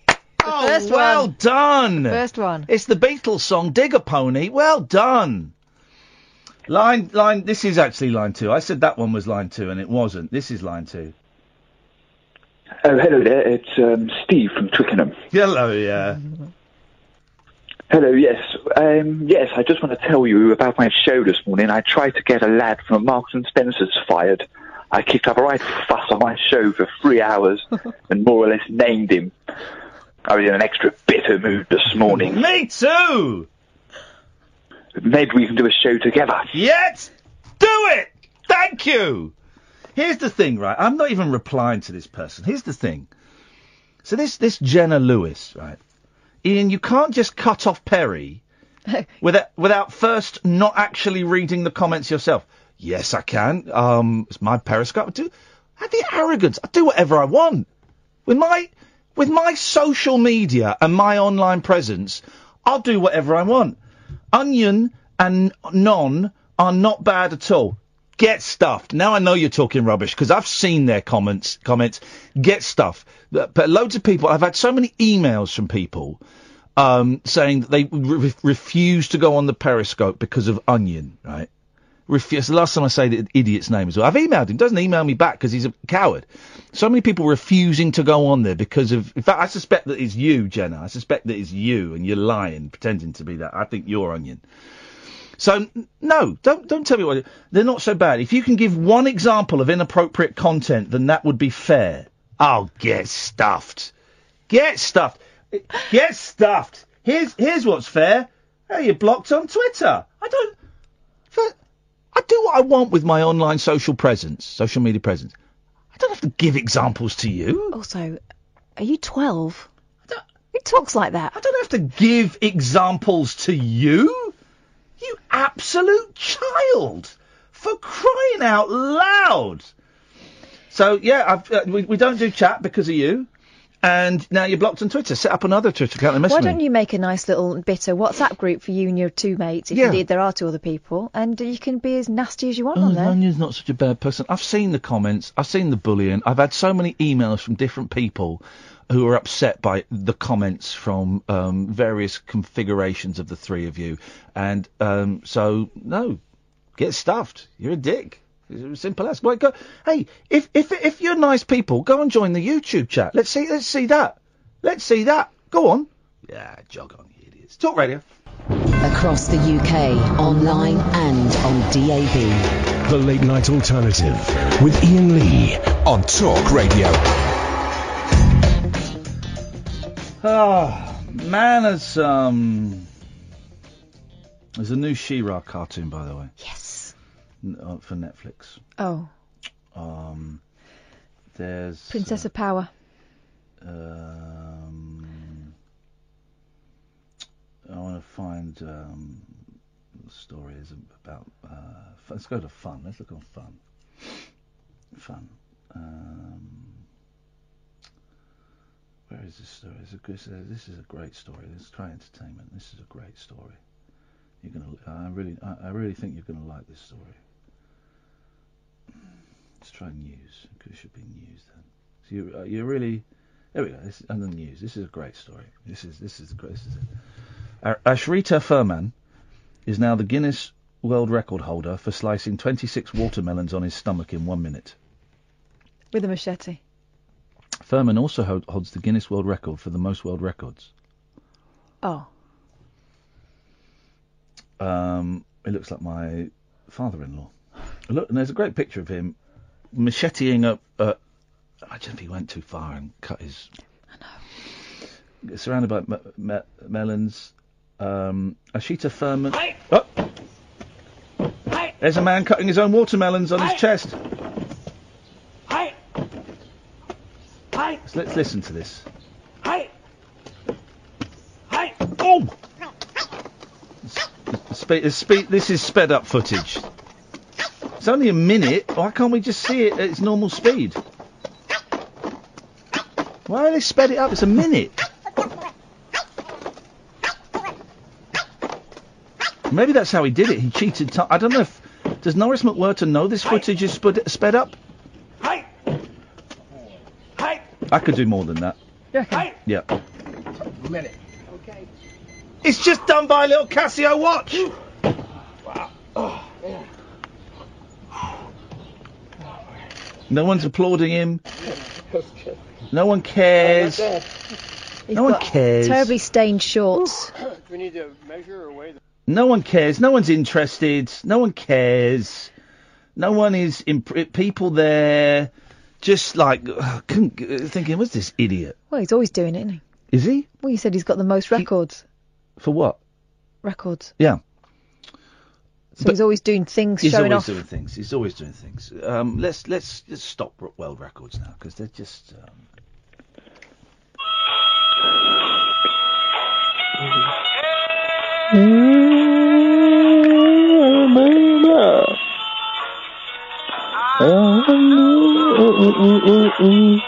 Okay. Hello, line 2. Good evening. Good evening, line 2. Good evening, Ian Lee. Welcome to my world. Won't you come inside? Well, my world's pretty miserable, so if yours is, misery. Yes, let's have it. Let's have a little bit of misery. What's going on for you? I don't know why I've rung you, to be honest, because I am feeling pretty rubbish and miserable, and I've rung a couple of times and chickened out and hung up. Yeah, just. Why are you feeling miserable? Is there a reason for feeling miserable, or it's just a vibe? I think it's a mixture of a few things. The vibe. Yeah. I've had to have my antidepressants changed last week, so. Okay. So that's going to be a bit rocky. Going through kind of. Yeah, withdrawal from one and waiting for the other one to set in. Yeah. It's been a bit of a shocking year and tough things going on at work, and I think it's just a bit of a thing at the moment, as it seems to be. Well, it will be being amplified. You know, it'll be being amplified by coming off one med and starting another, and that's like 3-4 week kind of crossover. But even knowing that logically and intellectually doesn't make it any easier, does it? No, absolutely not. And it doesn't negate the things that have happened to you in your life as well. If you're having a lousy year, you're having a lousy year. Yeah, and I think it's a bit like, my brain isn't working very well because the meds, sorry. That's right. Like you were saying at the top of the show, it's kind of, you don't want to be there. I don't want to be at work. I've managed to book a couple of days off this week to kind of wallow in bed and be miserable on my own, and it's kind of the last thing you want to do is have to put on a performance. It's exhausting just being happy and cheerful and just answering yes and no. Yeah. All you want to do is scream at the people around you. Just shut up. Shut up! To me is shut up! Can't take it anymore. And you can't. No, they don't let you do it. Julia Hartley-Brewer still does, though. She literally does. That's not even a joke. She does it. She's old school. I've never even listened to her. No! intention Why of would you? starting It's now. awful human being. awful person. You know, she blocked me on Twitter so I can say what I like about her.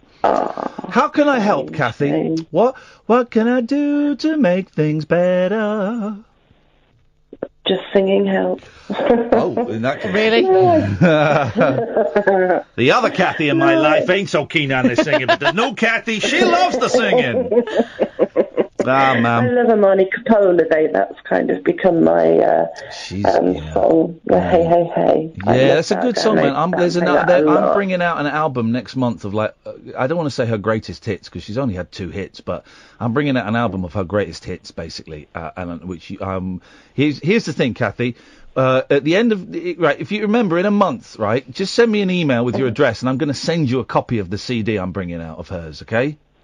Oh, bless you. I'm going to send it to you for free, but you've got to. Well, you can send me an email now, and I'll send it. I think we're getting it like August the 20th or something. I'm going to send you a copy. So send me an email, ian@ianlee.com with your address, and as soon as we have one, I'm going to send you a copy of it. Oh, you're such a sweetheart. Thank you so much. That's a pleasure because it's a good song and There are people good like people it. left in the world. All right, Kathy, send me your address and I'll make sure you get one when we have them. Okay? I will do, and I hope that things start to look up for you. Shut up! You shut up! Hey, take care, Kathy. Hang in there. Bye-bye. Let's go to someone I really haven't got any time for. So I'm gonna stick my finger into him and pull it out and see what he tastes like. And if it's sour, he's going. Yes, Mo! Hey, man. Yeah? Can you do 1 second, please? No, mate. We're doing a radio show. Good evening, line 2. Oh, hello there, Ian. It's Seamus here. Oh, Seamus, what, are you calling from Ireland? No. I live in the UK. I work over here. I just want to answer your question there now. What was the question? About, I just want to say I always come inside. I'm Catholic. Okay, thank you very much indeed, Seamus. That's nice to get an Irish call, isn't it? That's lovely. It would be, yeah. Hello, line 1. Hello, Ian. Hello, Kath. Hey. Hello, line 1. What you got? Some time ago, you deconstructed or broke down the Pina Colada song. If you like Pina Colada down in the rain. No. Great song, yes. Right, but even before that, some time ago, I think it was Absolute. You told us, or you broke down the meaning of Randy Scouse Git. The Monkey song, yeah, Randy Scouse Git, yeah. And the only bit I remember of it was the Four Kings of EMI, and you said it was the Beatles. The rest of it, I can't remember it. Okay, hang on a second. It's yeah, I can't remember. Let's find it. Hang on. So it's Mickey Dolenz of the Monkees, and he went to the UK, and it's his story of the UK. Randy Scouse Git is because he watched Till Death Us Do Part, and you Randy Scouse Git! And then when they released it in the UK as a single, they had to change it to alternate title. Here we go. So let's quickly go through this. All right, here we go. She's a wonderful lady and she's mine, all mine. So that's Samantha Just, who was a host of Top of the Pops, who became the first Mrs. Mickey Dolenz. Right. And there doesn't seem a way that she won't come and lose my mind. That's probably drugs. That's him singing about her and drugs. It's too easy humming songs to a girl in yellow. That's Samantha Just as well. It's all about Samantha Just, this verse. It's been a long time since the party, and the room is in a mess. That's the party that Brian Epstein threw for the Monkees when they came over to meet the Beatles. Okay. And the next one is. The Four Kings of EMI are sitting stately on the floor. That's the Beatles. That's when he met the Beatles. There are birds out on the sidewalk and a ballet at the door. I don't know what that is. Girls outside. Yeah, we go. Yeah. He reminds me of a penguin. He was just describing British stuffiness. Talcum powder on birthday was it? It might have been Ringo's birthday. It might have been Ringo's birthday. It's one of the Beatles' birthdays. I'm sure it's one of the Beatles. I could be wrong. It's another pop star, but I think I've got a feeling it's Ringo. Right. Why don't you cut your hair? Everyone had long hair. Why don't you live up there? Because obviously in America they've all got tower blocks and they didn't, and skyscrapers, and they didn't have that in Britain at that point. Whatever. It's all just about the party, I think. I've been waiting for an hour, I can't find a place. He was nervous.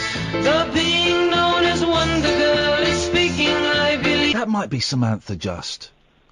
I don't know. I think you said that before. Yeah. I think that might be. It's all about Samantha Just from the Beatles. Here we go. Political statement coming up.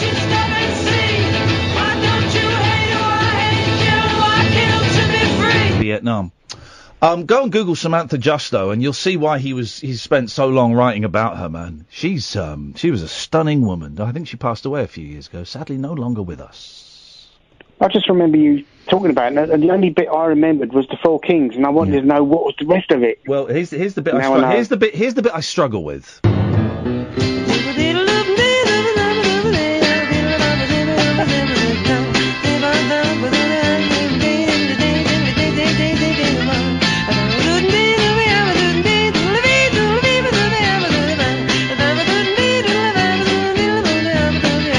It was a bigger hit in the UK than Daydream Believer. Can you believe it? Got to number 2 in the charts. Daydream Believer only got as far as number 4. And they couldn't call it Randy's Casket. No, so the record company said, dude, you gotta come up with an alternate title. And he went, hey man, let's call it that. And that was that. Nah. Yeah. Nah. Yeah, what do you mean nah? Cheers, mate. Yeah. Thank you, mate, very much. Let's go to line 2. Hello, line 2.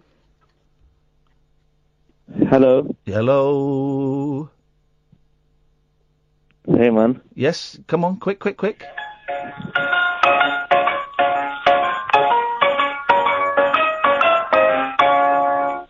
into my life and tried to do me wrong. So in return for that, I have sent you this song. It tells you what I think and how I feel about you. So take it. Here's the thing, Mo. I got the power. You don't got the power. I got the power. You don't got the power. What a nasty deviant. Yes, line 1. Hello, Ian. Ian, you need to help me. Yeah, go on. My name's Dale. I'm not dead. Oh, for God's sakes, go on. Yes, line 2. Oh. Yeah, too slow. Okay, I had a dream about Rolf Harris the other night. I dreamed about Rolf Harris. I was in a restaurant with him. Imagine. What are we doing now? It's up to you. What do you want to do? This show's a car crash tonight. I think it's actually been quite good. Do you want to do another? Do we do another hour then? What do you reckon? Let's do another hour. All right. Sorry. Let's do another. How about I make you a coffee? Yeah, man. That'll be nice. Let's do it. Let's do it. That's the least I can do. All right, we'll do another hour of Call Straight to Air, and then we shall never speak of this again. How's about that? Don't call in now because we're going to go to the news, and then yeah. Ollie, you told me a song I should play. Ollie Hand, and I can't remember what it was. Can you just tweet me again and I'll play it? Thank you. Across the UK, online and on DAB. Get an earful of unusual nocturnal emissions with radio's Lord of Misrule, Ian Lee. No relation, thank God. Unfiltered Night Talk with the original king of unconventional conversation. The Late Night Alternative with Ian Lee on Talk Radio.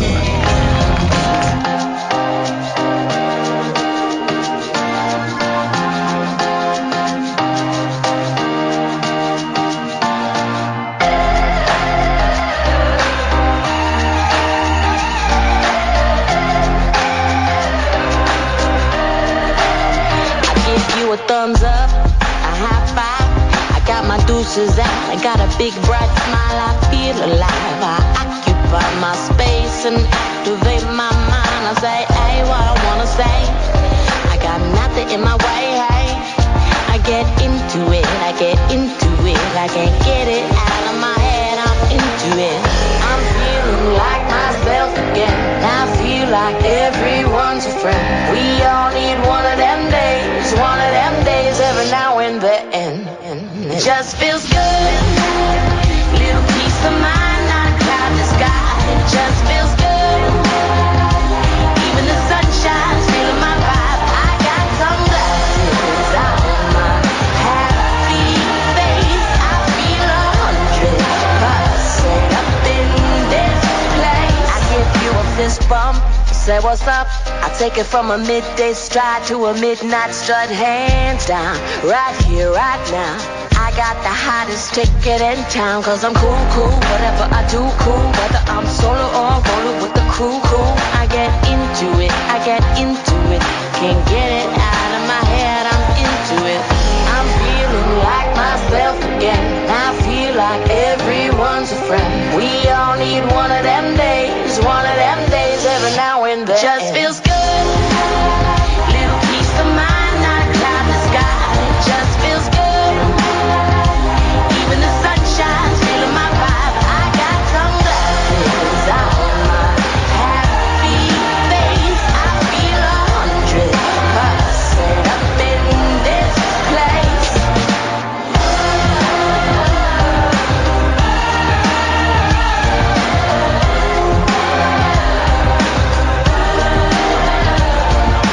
Up, high five, a peace sign, a fat smile, I feel alive. It just feels good. Little peace of mind, not a cloud in the sky. It just feels good. Even the sunshine's feeling my vibe. I got sunglasses on my happy face. I feel 100% up in this place. Thumbs up, high five, a peace sign, a fat smile, I feel alive,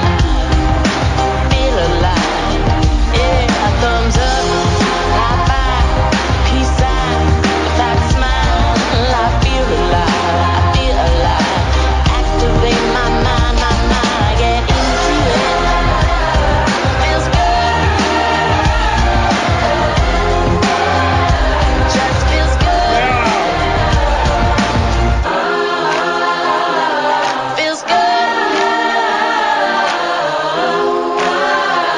Just feels good. Here's what I'm thinking. Luke Haynes, if you're still listening, you should you and Imani Coppola should do a song together. Wow, those two together. That would be well, it could be awful, you know. You never know. This is quite often when your two favourites get together, it's a stinker. I mean, but sometimes it's gold. Do you remember when Julio Iglesias and Willie Nelson recorded All the Girls I've Loved Before? No. You've heard that, haven't you? No. Willie Nelson and Julio Iglesias. Why are you saying no like that? I didn't know that they got together. Yeah. Have you? Oh man, alive. That's. I mean, it's a wonder either of them can remember all the names of the girls that they've got That through. was a classic. I mean, this is no paying for advertising. That's the only version of that song that I know. Is here we go. Here we go.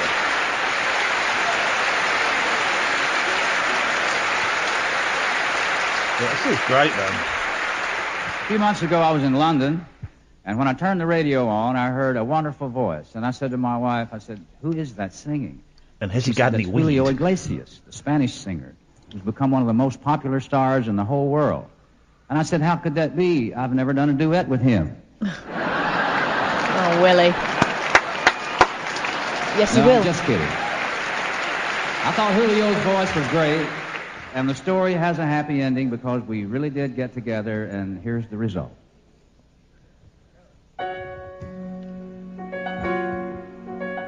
This is a great song.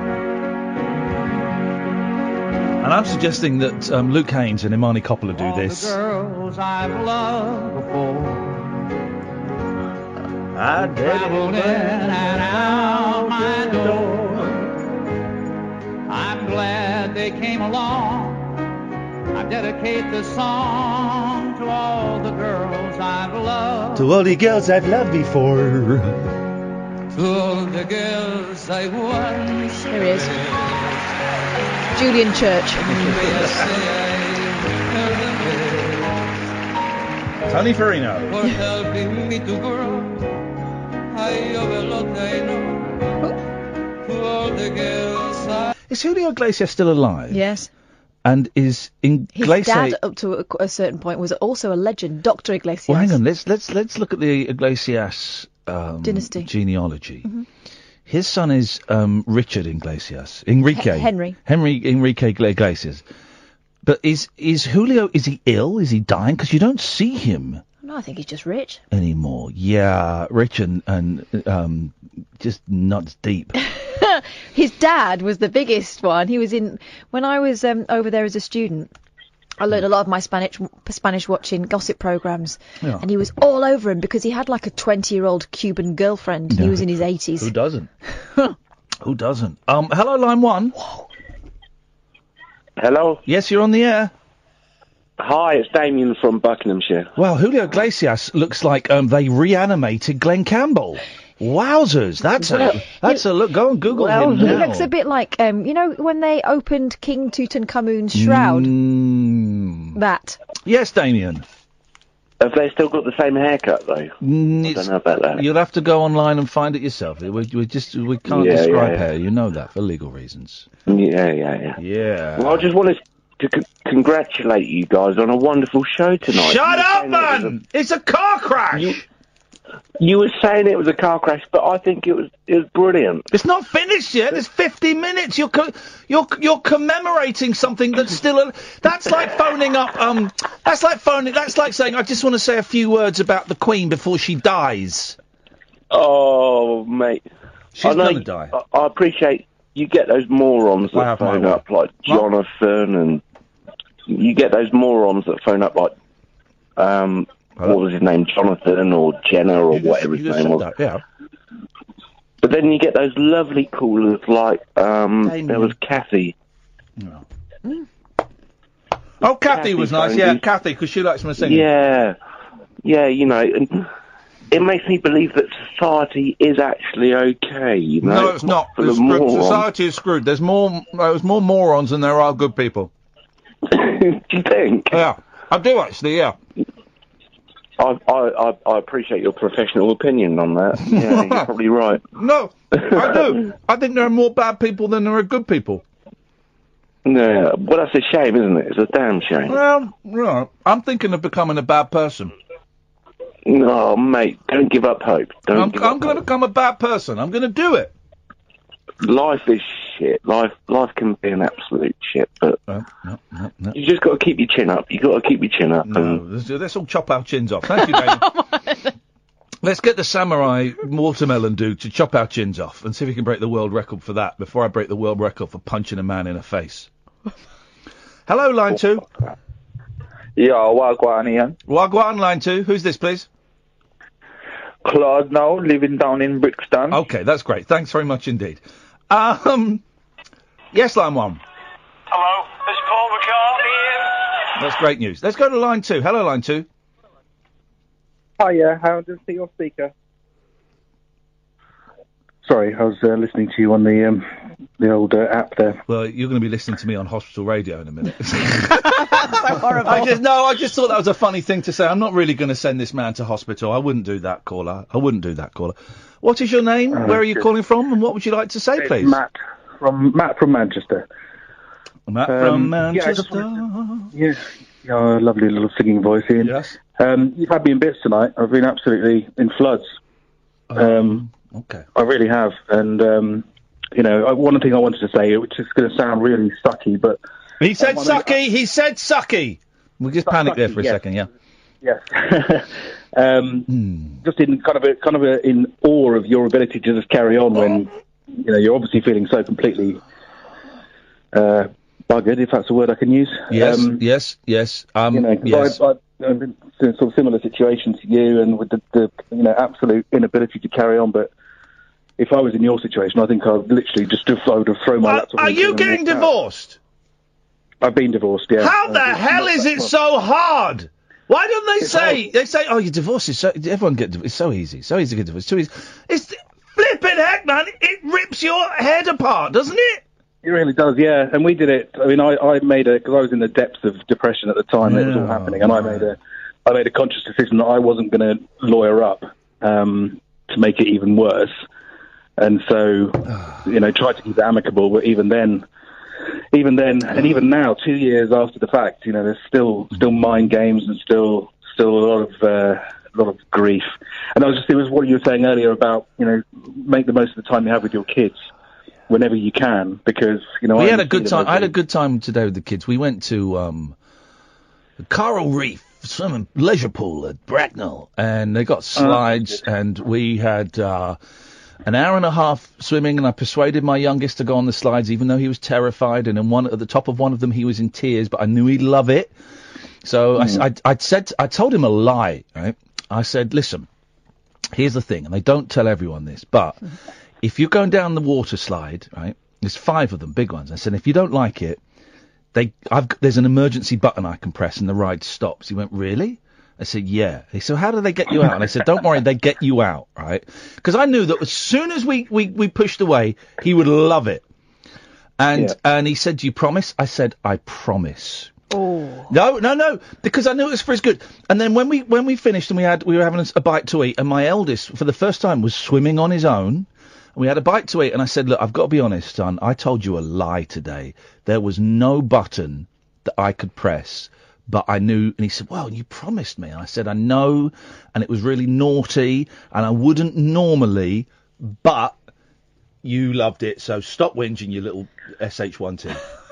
Yeah, we had a similar thing. We went to, there's a theme park in Derbyshire called Gulliver's World, or Gulliver's Kingdom, I think it is, maybe. And they've got this huge, great big climbing frame thing where you get attached to like a pulley system that goes around above your head, and then you can climb up all different levels. It's really, really scary because you feel like you're just, you're going to topple.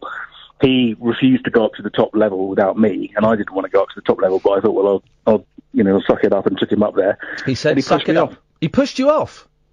Yeah, you're held on with ropes, so you can't fall, and I kind of knew that, and he hadn't known it, but we got to the top, and he just nudged me off. So yeah, thinking about spending time with the kids, maybe not. But yeah, it's really horrible not seeing them as much as you want to, and you should make the most of every. Here's the thing: for 2 years, I've been in a place where I've not been able to bring the kids home with me, and then this is partly why I'm so upset by this house getting put back, because it's a place where. It still needs to be sorted out, but it's a place where the kids can come and stay with me, occasionally.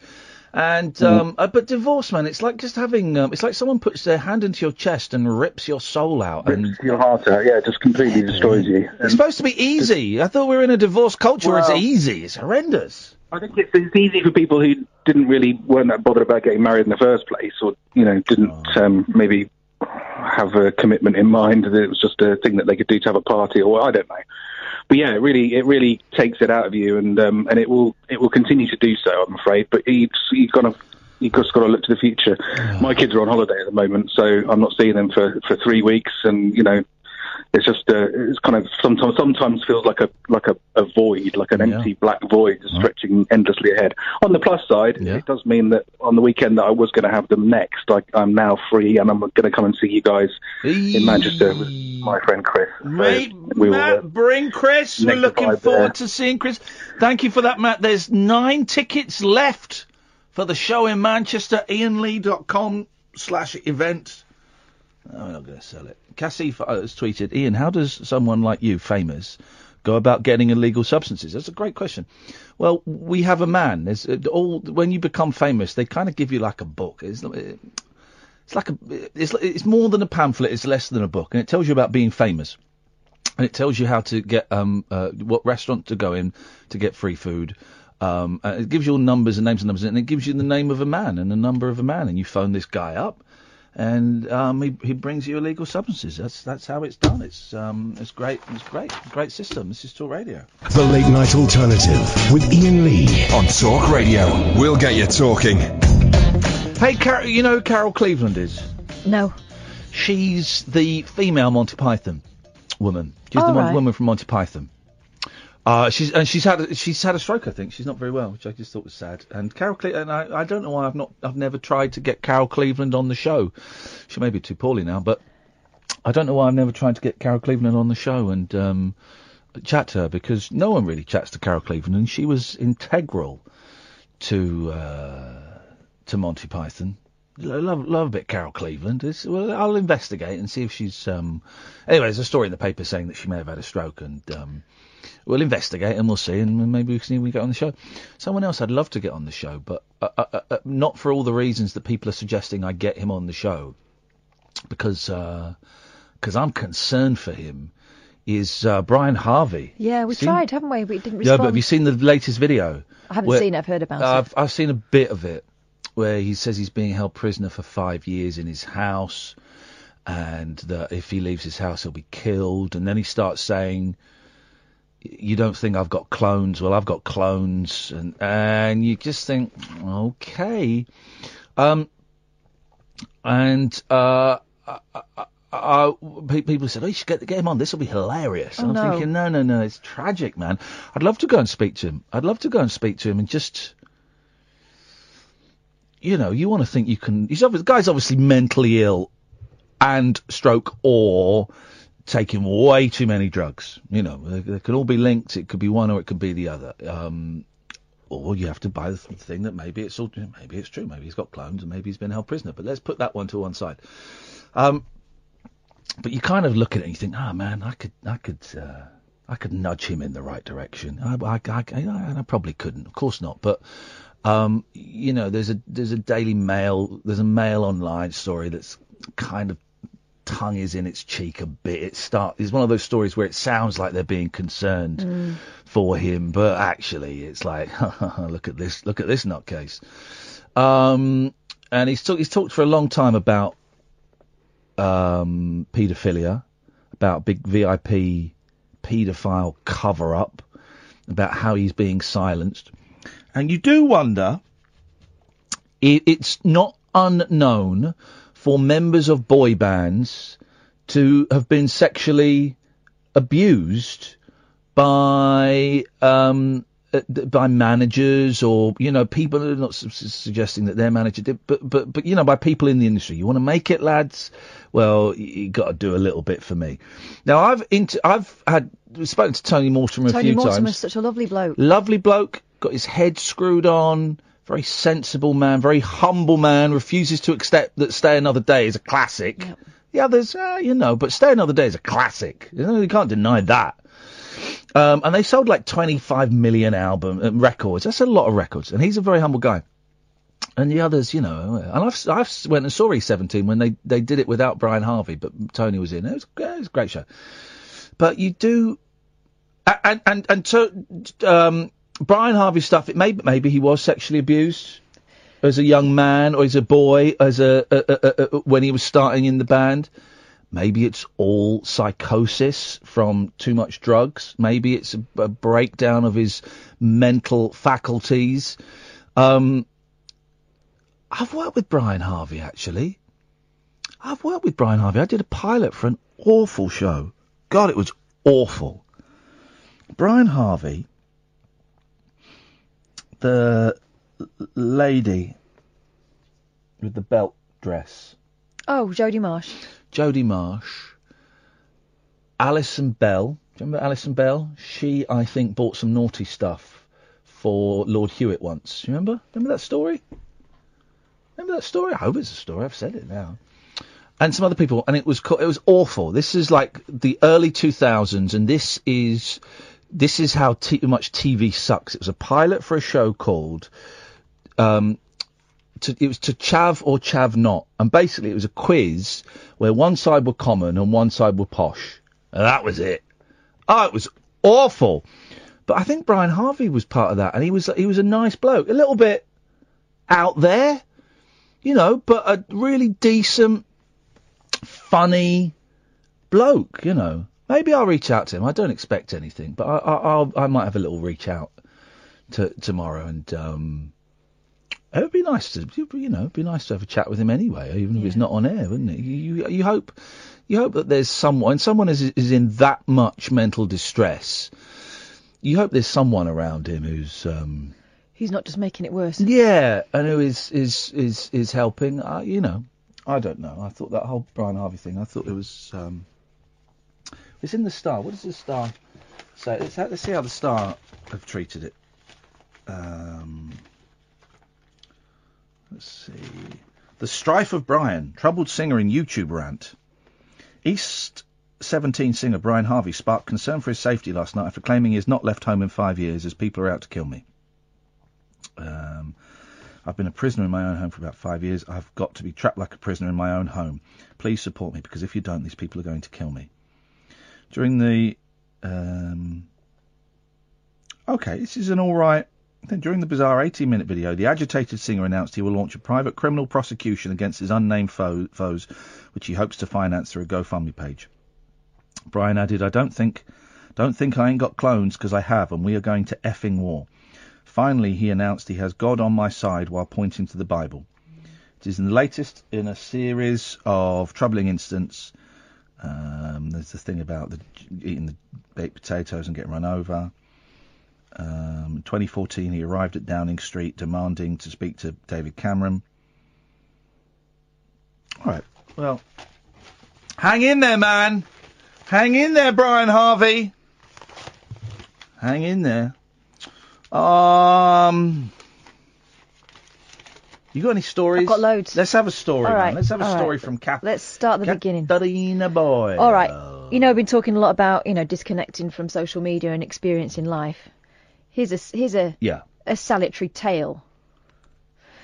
Phone addict babysitting his son, 5, only realises the boy had left home on his own after seeing a missing persons report online. Oh, here we go. Father failed to notice his son had gone missing as he was checking his phone.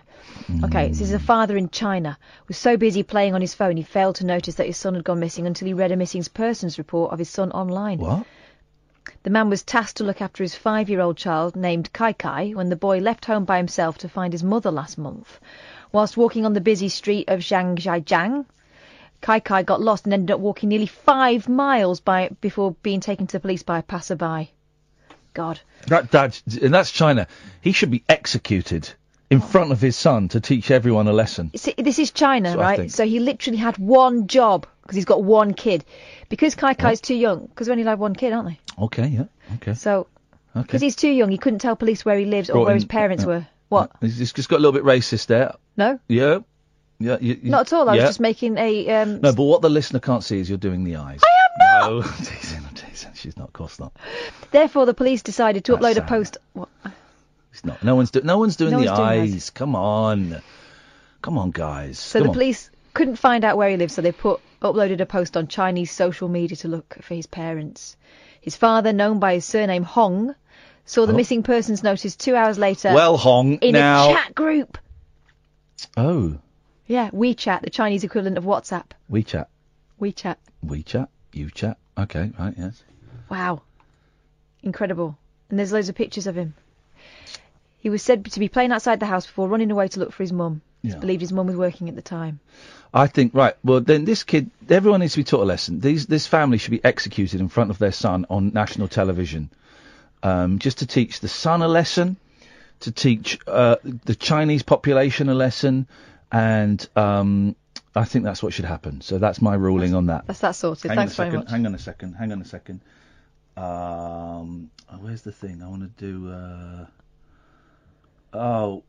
where's my bang board? Where's my bang board? Your gone? gavel? Yeah, I had a gavel. Is this it?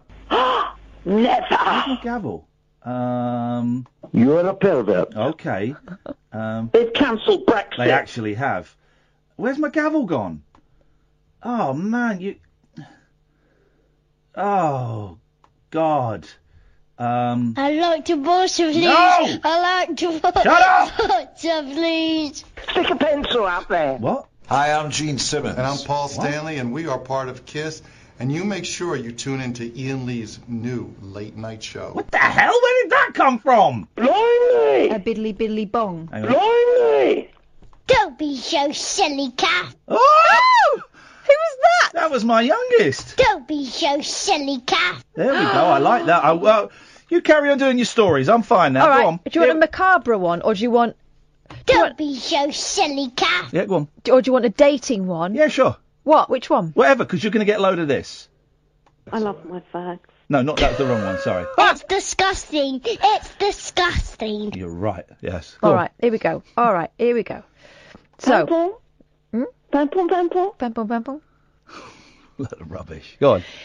Intruders steal 21 skulls from inside church in shocking crime that has left the priest devastated. It's disgusting. It is. A priest is devastated. Did you or didn't you? After 21 ancient skulls were stolen in what he's describing as a shocking crime. Blimey! Intruders smashed their way into the church after breaking a door lock off and made off with the macabre haul. Did you or didn't you? I didn't. Detectives have now launched an investigation to find the culprit behind the theft from St Leonard's Church in Hythe, Kent. Flipping it. It's thought to have happened between 4 p.m. on Sunday and 10:40 a.m. on Monday morning. The skulls, believed to be around 700 years old, were stolen from a shelving display within the crypt. Reverend Andrew Sweeney, priest in charge, said, "Each skull represents the mortal remains of a human being who deserves to rest in peace." Stick a pencil out there. On their shelf. Shut up and listen. The crime is shocking and unsettling for those in our community, and we are grateful to the police for their help in this matter. God's taking his best to his heart because the end of the world's coming. And I say, bring it on, man. Oh my God! I found a whole section of things. This is Plums 3. I never go to Plums 3. It's packed full of great stuff. So they're asking people to get in touch if they're offered a skull for sale. Don't be so silly, Cat. It's a new feature of the show, and it's called. Don't be so silly, Cat. If you want to phone up and say, "Don't be so silly, Kath," 0344 499 1000. That's that one done anyway. What do you think? I think that. I'm honest. I wasn't listening. I know you were. I was waiting for the breaths, and I was entering them. This is Talk Radio. The radio show for people who know the best part of the day is the night. The Late Night Alternative with Ian Lee on Talk Radio. We'll get you talking. Paul Ross will be on at 1 o'clock to take you through the night. You can give us a call between now and then. It's not, people are saying, "Oh, it's been a good show." You're wrong. It's been an awful show. People, I've really enjoyed it. Get stuffed. Get out of here. I don't think I can do tomorrow and Friday night. Well, see how you feel tomorrow. Well, where did you get that hat? Where did you get that style? Yes, line one. Don't be so silly, Kath. There we go. You see, it's you're. Don't they grow up fast? You're a meme. Okay, well that's better than what you've called me in the past. Yeah, well, yes. There's a lot of the newspapers have got this story right, and I think you might be surprised at which side I'm about to come down on. Oh. Snowflakes ban Punch and Judy. That's not PC way to do it. I haven't got my swazzle. Yeah. Is it a swazzle? I think it is. Yeah. You getting yours? What itchy nose. Okay. Snowflake bosses have banned Punch and Judy shows, claiming they are glorifying domestic violence. Well, they do. And also violence against wildlife. An entertainer, Brian Llewellyn, says the PC Brigade is killing off the popular puppet show. He claims a show at a school in Middlesbrough was cancelled when he refused to promise Punch would not hit Judy. The 64-year-old was also ordered to adapt his act to take part in an Armed Forces Day celebration in Redcar. He claims staff even asked if he could provide a police officer rather than a policeman for the show. I don't believe a word this guy is saying. I reckon there was another reason it was cancelled, and he's just saying this to get in the papers. But also, I think Punch and Judy, I've always hated it. It's boring. Oh, it's British tradition, don't like it. Why don't you go to live in France? Well, they do it in France as well, and it sucks there. Well, and also, it was from before we had tellies. They do it everywhere, don't they? They do it in France. And there's a park in Paris. Twice I've been to Paris and just stumbled across this park where there's a lovely little outdoor children's theatre. And they do like a Punch and Judy show. But isn't Punch like Punchinello? Isn't he Italian? Well, yeah, but it's... That's what I mean. It's not a great British tradition. No, it's everywhere. Mr. Llewellyn from Darlington said, County Durham, is that an island? No. It's Geordie-esque. I'm a Geordie. It's getting out of hand. Punch and Judy is a traditional show, and Punch bashes everyone, not just his wife and baby. I'm a Geordie. I'm a Geordie. Punch and Judy does not glorify wife beating or child beating. It's a moral story about him being horrible and bashing everybody in the show. At the end, he gets locked up. You've got to show the good stuff and the bad stuff. We cannot wrap kids up in cotton wool. How do you work that one out? But campaigners... There's a voice from the past. I miss that Shame guy. about that guy. But campaigners have welcomed the move. Becky Rogerson... Did you just forget what voice you were supposed to be in? Becky Rogerson from Middlesbrough charity My Sister's Place said... I love my fags. And also said, I hated Punch and Judy as a kid. It was just violence. Well, I can't be against violence because I love karate and kung fu movies. But I'm against crappy puppets doing it. Those sausages, man. I can see school's position that it's quite brutal and that is really what we're trying to move away from. Some may get the positive message behind Punch getting punished, but they may not be. First of all, kids like violence, right? Violence is funny, okay? Not real violence, obviously, although sometimes. Violence is funny. We love violence. And that's me slapping Kath's cheek as I speak. And it was funny, wasn't it? You enjoyed that. Could you do the other one? Okay. With my hand or with... With that. Okay. So, okay. Let's go to the sunset. The Star says, page 6. Let's go and see what the Star says, page 6. Generation Snowflake are at it again, and this time it's Punch and Judy getting whacked. Moaning millennials reckon the iconic puppet show glorifies domestic violence. Entertainer Brian Llewellyn had his show axed after a school demanded Punch did not hit Judy. What on earth is going on? This PC madness has to stop. The Seaside Slapstick Show has been entertaining kids for more than a century. It's a bit of fun, and kids love it. But fun is exactly what these snowflakes seem determined to squeeze out of Britain. By doing so, future generations risk missing out on things we've enjoyed for years. We've had enough. Let's lighten up and bring back the fun. I'm John Gord. Give me money for my diet. But this is the same Star that said it was okay to, sexually harass women in the street. So, they can stick it. I hate Punch and Judy, man. It is boring. Dull and boring. Although, I would like a Punch and Judy theatre box. You know the theatre boxes? I'd like one of those, because that would be fun. I remember the first time I realised that Punch and Judy, it was just like one dude behind there doing it all. Not like... Because that's, Oh, the baby! Right? Do you remember that bit? It's always, oh, the baby! Oh, the baby! And the crocodile eats the baby and the sausages. Oh, the baby! Actually, it is quite funny. Can we get a Punch and Judy man to come in and punch? No, I find them really creepy. Okay, well then, can we get two Punch and Judy men in here What are to they doing in that tent?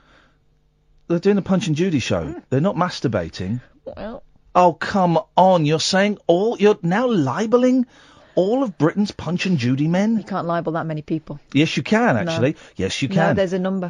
What's the number? More than 4. Okay, so you're libelling 4 Punch and Judy men. By saying that they get sexual, but and obviously we're not referring to the gentleman in that story. He's out of it. He's nothing to do with this little fantasy game that we're playing here. No. Oh, the baby! Oh, the baby! Get away there! It is. I mean, it's crap, isn't it? Well, Now I'm going to the shops, Mr. Punch. Over there! Over there! He's there! I'm leaving you with the baby.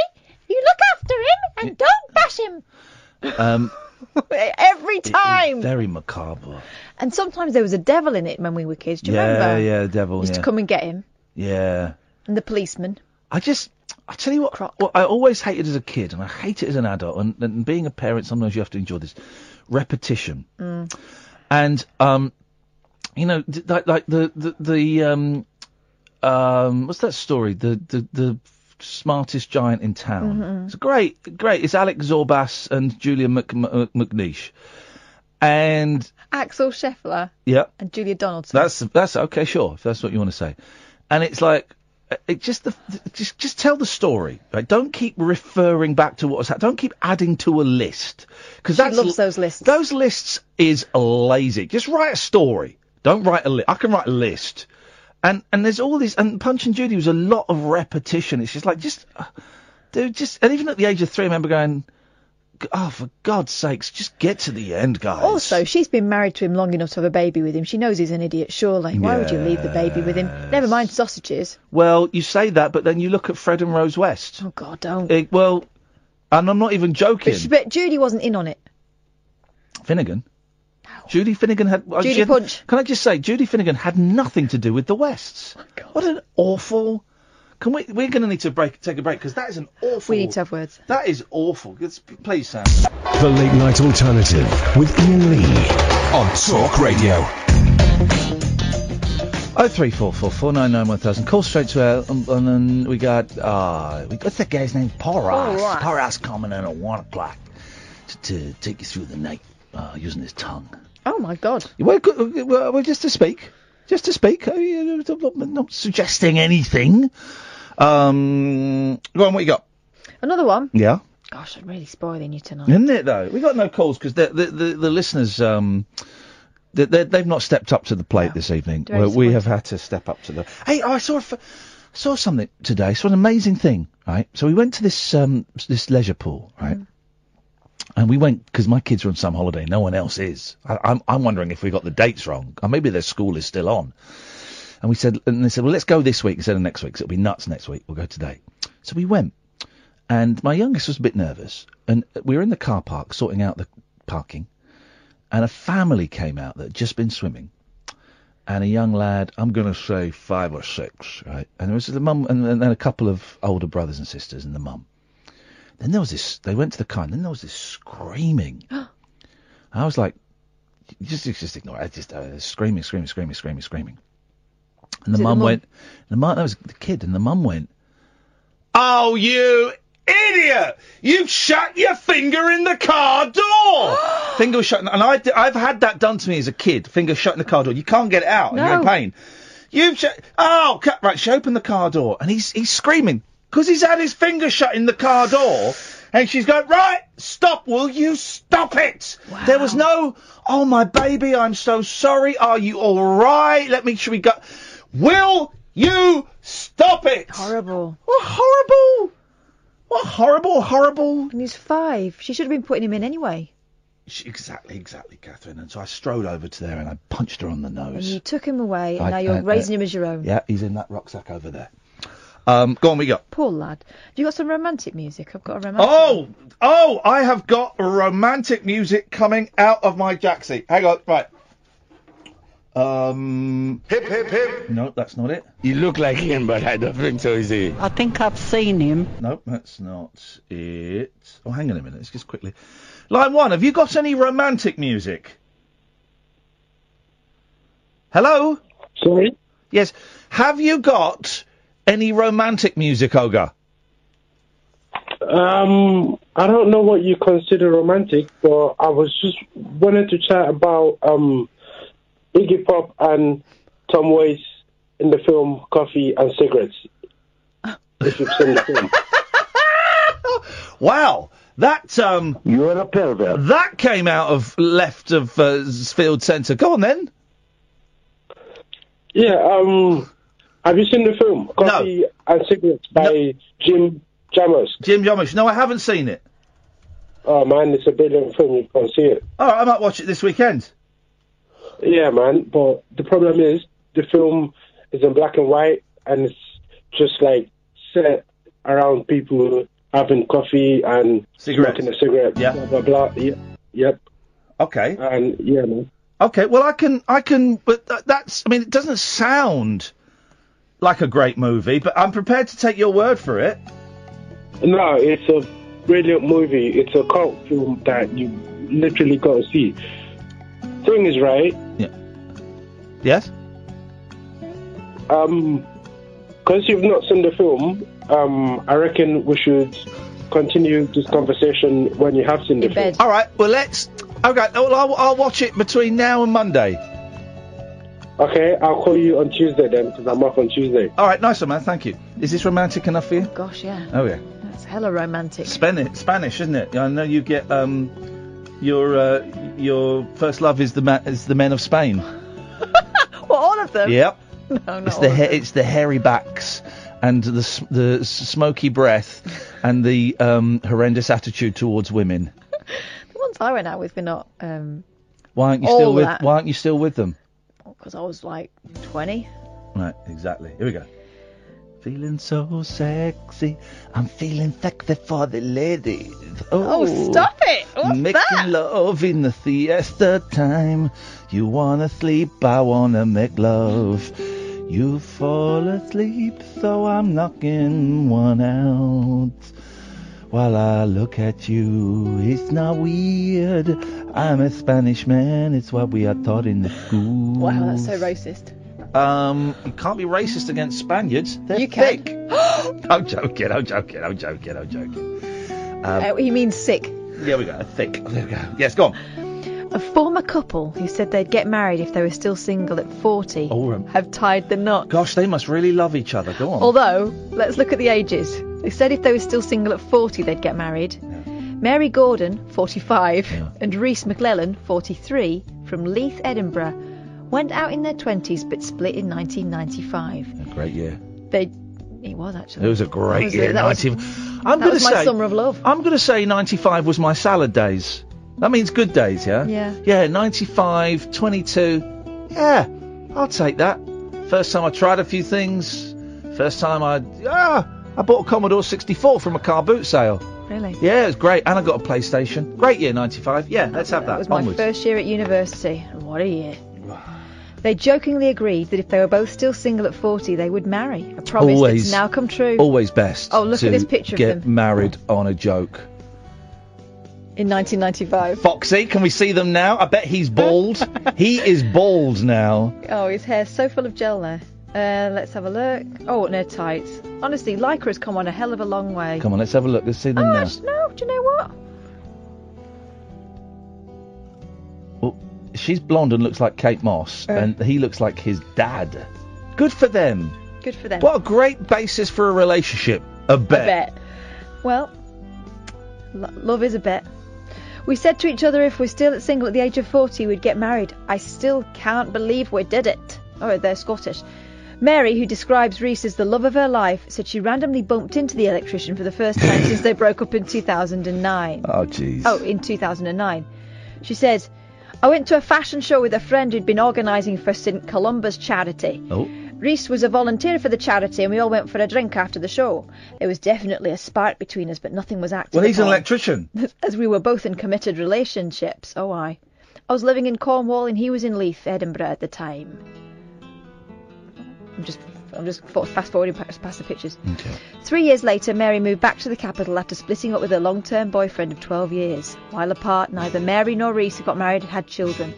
And while Rhys had a few relationships, he was single for most of their time apart.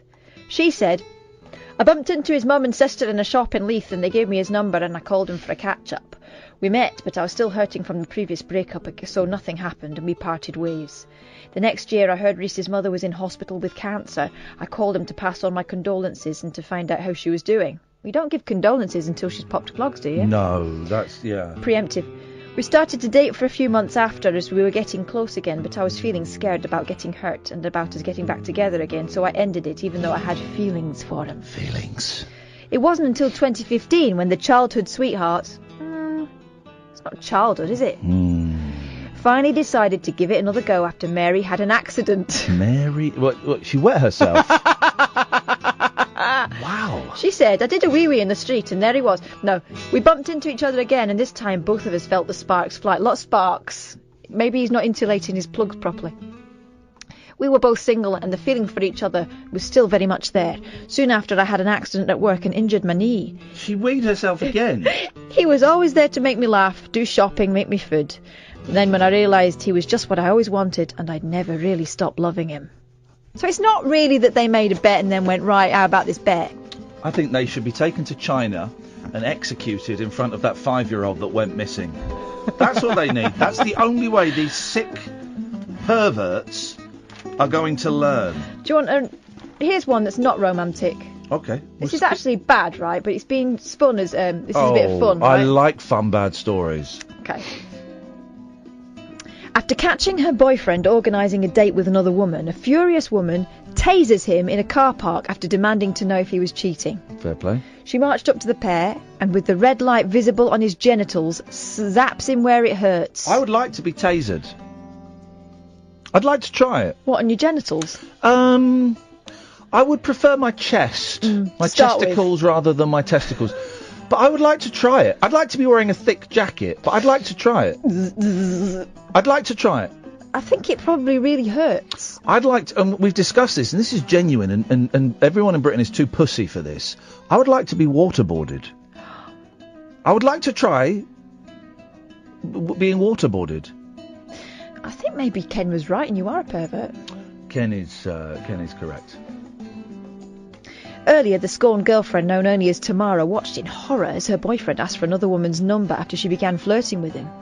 Clearly flattered by the attention from the brunette when she asked if he was single, he replied, "I wouldn't ask you for your number if I had a girlfriend." Tamara, who got in touch with American YouTube show To Catch a Cheater. Here we go. Cheating is a crime. Well, that's different. Well, so To Catch a Cheater is that a YouTube show? Is that cheaters? Is that To Catch a By the way, To Catch a Predator. What a show. Have you ever seen that? What a show. So, a member of production team of this American show go online and they chat up paedophiles. And they pose as like then they get like an 18, 20-year-old actress who looks like a 12-year-old to meet. They invite them to this house. They invite a paedophile to this house.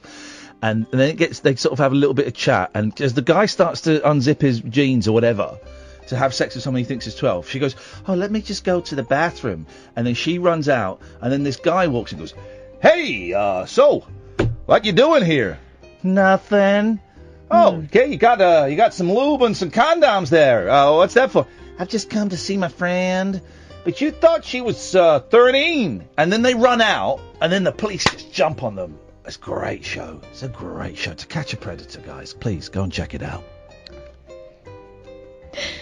Despite him never cheating before, she said the crowd he hangs around with cheat on their girlfriends all the time. What a scummy crowd. Her boyfriend, who works in McDonald's, he's a McCheat, was approached by a woman who started to chat him up. He was completely unaware that it was a setup and he was being secretly filmed.